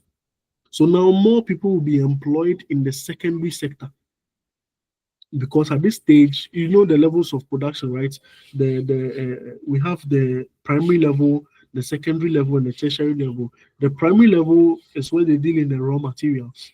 Secondary, they sort of refine it into semi-finished goods and finished goods. And in the tertiary sector, you have the services. Okay, so in the transitional stage, they are creating an atmosphere for them to eventually take off into higher levels of development or growth. By bringing about certain changes, technology will be introduced. Okay, what's the name? Factories will be built. They'll start manufacturing more things. Also, there will be the bringing about of certain financial institutions, which is not here, but you must also be think about that, because before someone will be able to establish a certain factory or certain sort or bring about certain machines, they must have access to certain capital that they don't already have. And they can only get if they get certain loans or certain credits from banks. So the financial sector begins to take shape. I hope you're getting the whole idea from a traditional stage to a transitional stage. The whole idea of the transitional stage is that it is a short-lived stage, but it characterizes the laying of groundwork. It's like you are building the foundation for a much bigger structure. Is that okay? All right. Now this leads to the takeoff stage. Now, the takeoff stage brings about a sharp increase in the rate of investment in the per capita output. This stage of industrial revolution is accompanied by radical changes in the production techniques. And so all the changes that was being introduced in the transitional stage or in the preconditions for takeoff stage is being intensified. And so the benefits or the levels of productivity would have sharply increased. Is that okay? Now, it is associated with dynamic economic growth. The main characteristic of this growth is self-sustained growth, which requires no exogenous inputs. So it is more or less like a plowback profit. So the the benefits or the returns that you get from the transitional stage, you put it back into it. You put it back into it. People do not go outside like foreign aid or foreign capital does not come in into the takeoff stage. Everything is done internally. So what you call the endogenous inputs, okay, as opposed to what the exogenous input. Now, expansion takes place on a small group of leading sectors at first on the social side, which is accompanied by the domination of the modern section of society over the transitional one. Now, the first part of this sentence should cast your mind back to some of the things we discussed last week. So, what we are studying, they are not just isolated things, they are all linked. Okay, expansion as likened to what the growth pole concepts and the core periphery concept. Okay, expansion takes place in what the leading sectors. That's the growth pole. Okay, now the takeoff stage is expected to last for about 2 to 3 decades. 2 to 3 decades. Now, in England, it took place during the middle of the 17th century, or in Germany by the end of the 17th century. So, countries like the UK and Germany have already crossed this stage. They've taken off. They've gone through the agrarian economy as described in what the traditional stage. They've gone through the transitional stage where they created the preconditions for takeoff by introducing certain radical changes, like the introduction of certain machinery, by introducing factories, what's the name, financial institutions, and they've also taken off. Now the takeoff stage is that uh, the whole idea is that you have now developed yourself to a certain level where they call it the self-sustained growth. Okay, you are now taking care of your own self. Now the next stage is the drive to the maturity stage. Now the drive to maturity stage brings a spread of growth from the leading to the other sectors of the economy. So now the growth is not being experienced only in the core, sorry, in the major leading sectors, but it has now spread to other sectors of the economy. So initially, if you remember, in the traditional stage, we were more or less an agrarian economy. But by this time, you would have developed or you would have evolved, and the growth would have spread into the transportational sector, the manufacturing sector, the energy sector, any other sector available. Okay, now this stage is characterized by continual investment by 40 to 60%. So whatever you earn, you invest about 40 to 60% of it.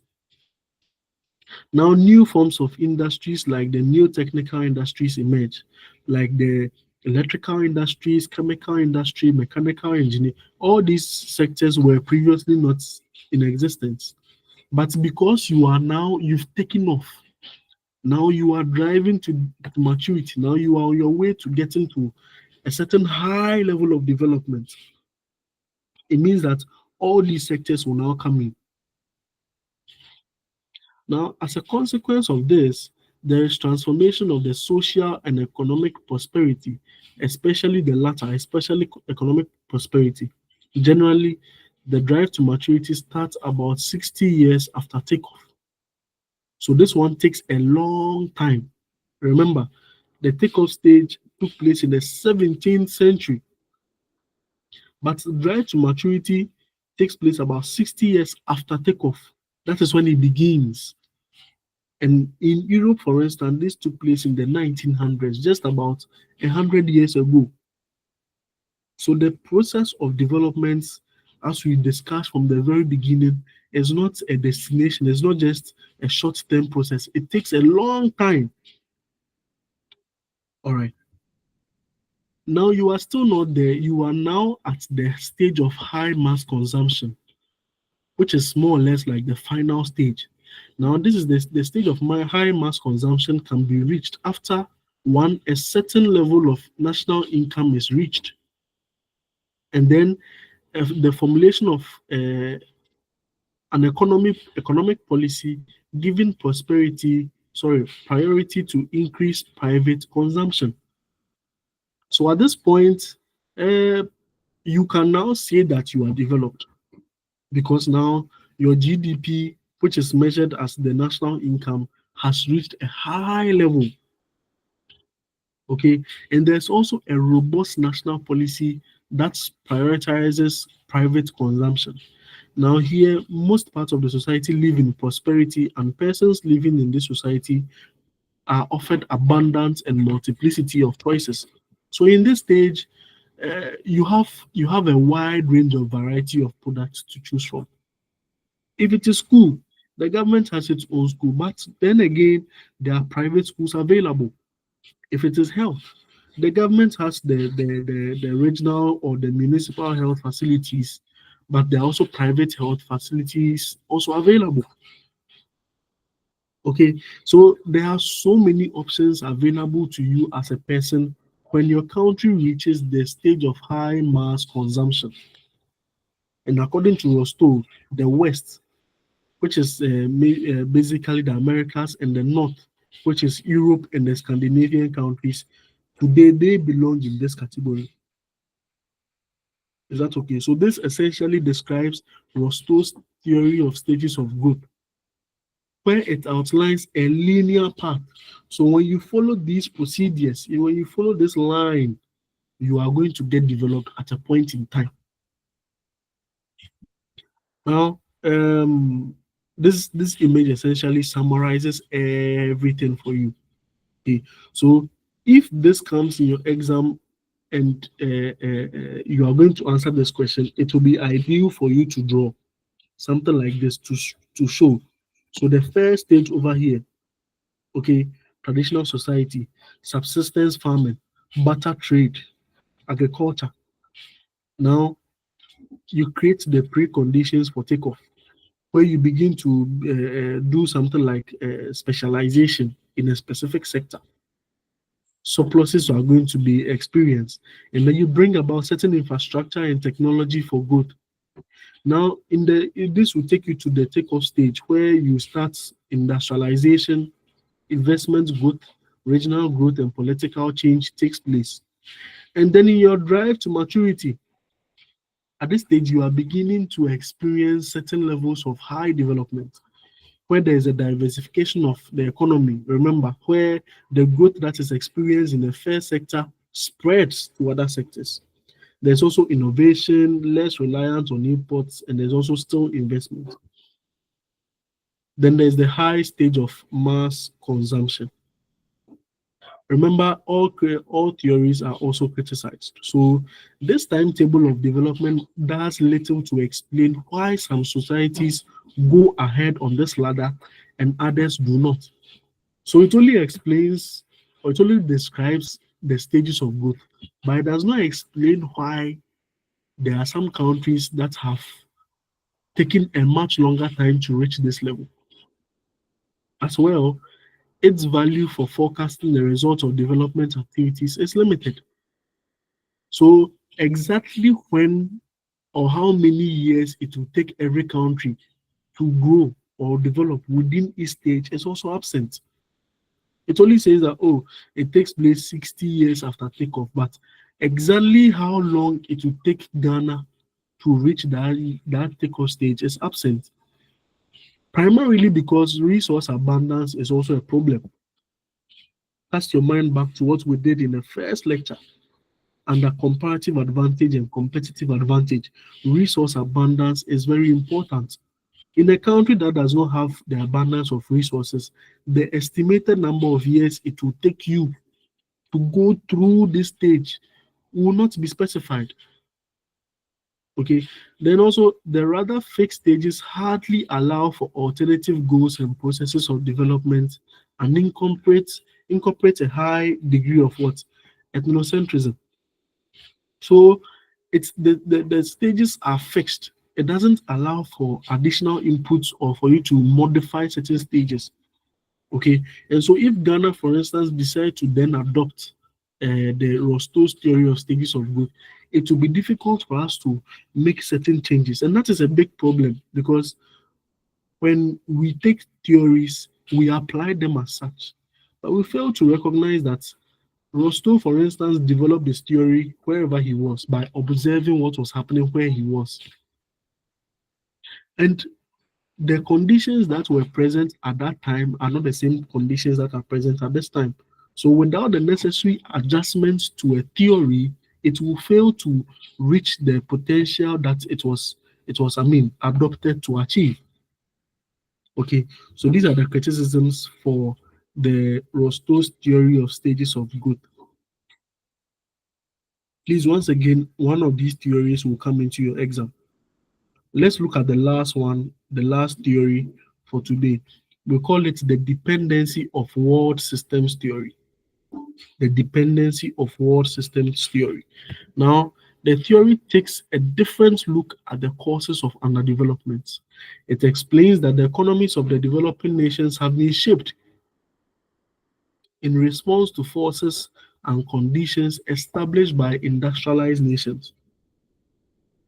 So this means that this essentially talks about the core periphery model. Once again, everything that we are studying is linked or are linked. They are not isolated or separated. So borrow the concepts and the theories, and then explanations will be made easier for you. All right.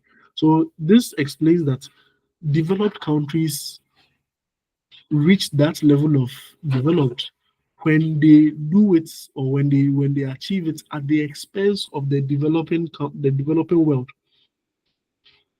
Okay, so as a result, the development in these developing countries are delayed and dependent.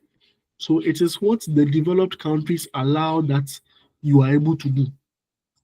For instance, Ghana will go to IMF and other developing countries, developed countries for loans and grants and what have you.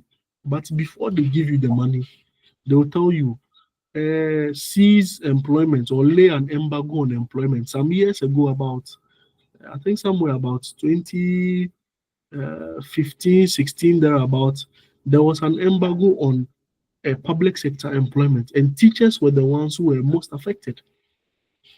So a lot of people, and you guys essentially will know what I'm talking about. So people will complete the teacher training school, but they will not get employed. So they worked for so many years without getting gainful employment or without getting paid. Okay, so that is a result of dependency. They will dictate to you what you should use the money for.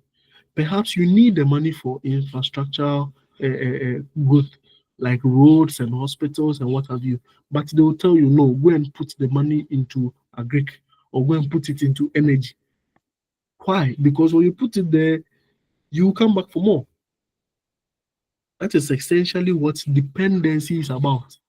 They will give you the money to do what they want you to do, because then a cycle of dependency will be created where you will come back for more. Now, the adherents of this theory are referred to as what? Dependent testers. Dependent testers.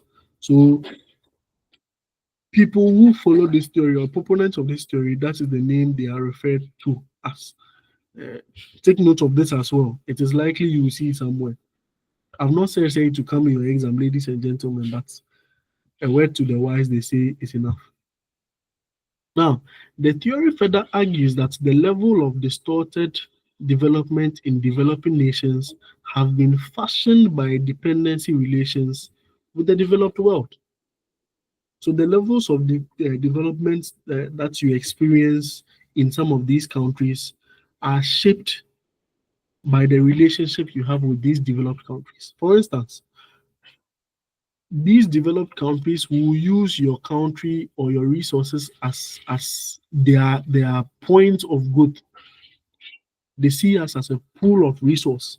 So if it is capital they need, they come take our labor by giving you some, attracting you with some incentives. Oh, we'll give you a place to stay, we'll give you this, we'll give you that. So come and work.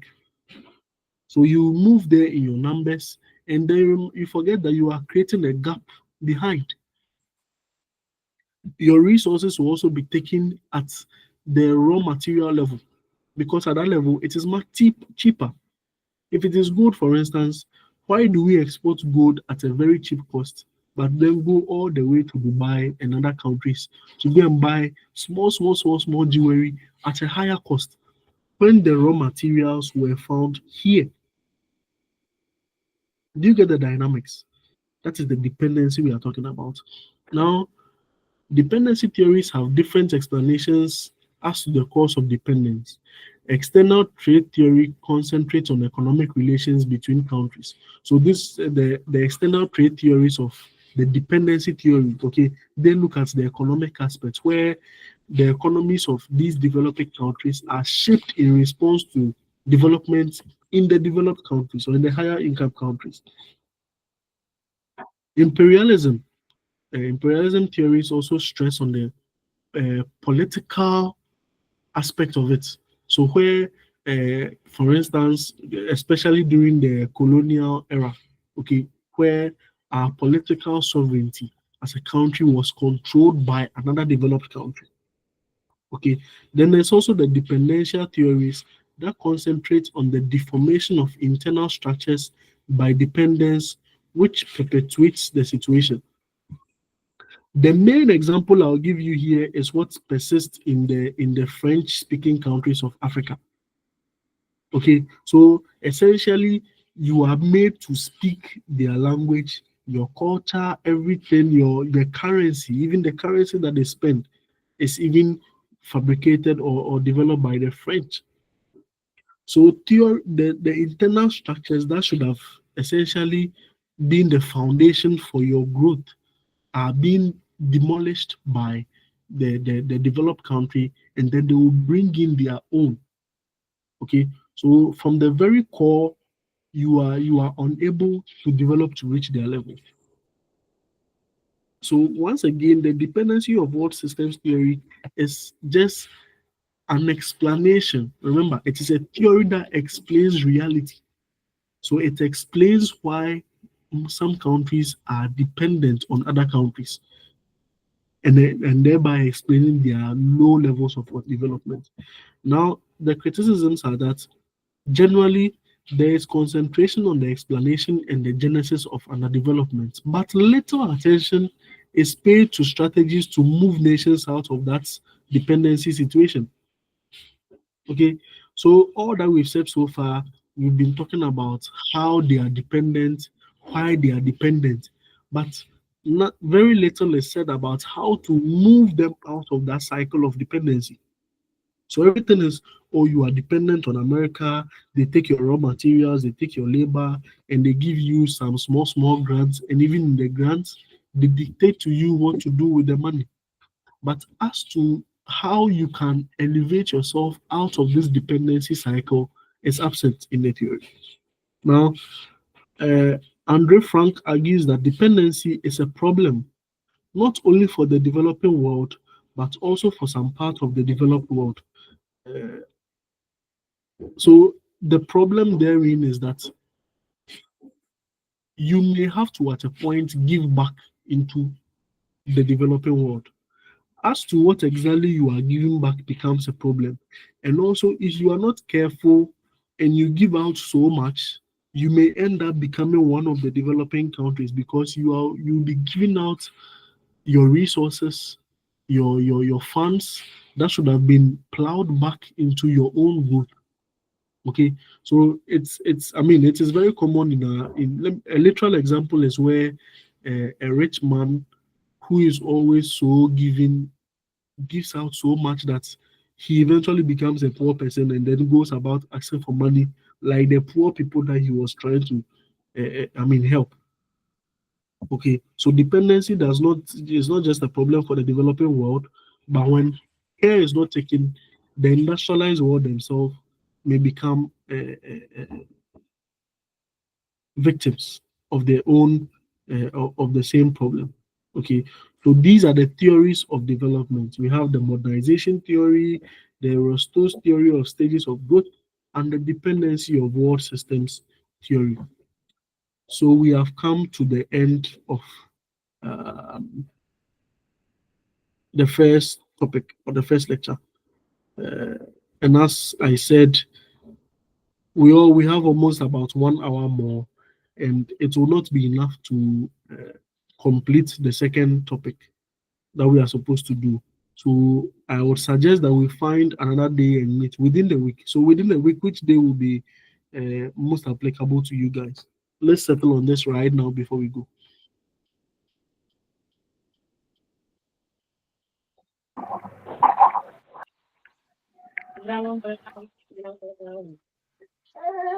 Desmond, I can't hear you.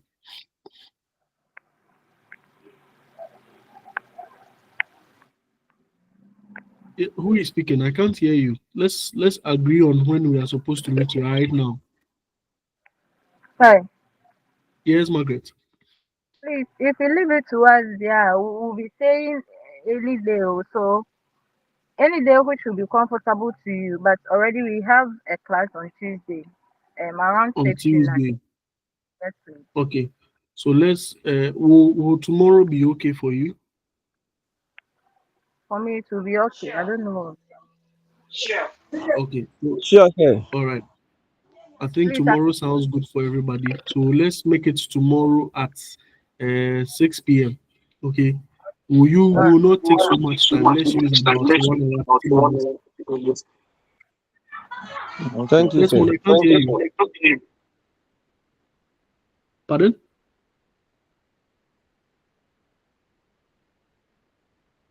Okay, I didn't hear what you said though. If you can type it out for us. Thank you, sir. All right, so Monday 6 p.m., which is essentially tomorrow. Please don't forget. I'll be uploading the slide for last week and this week shortly so that you can go through.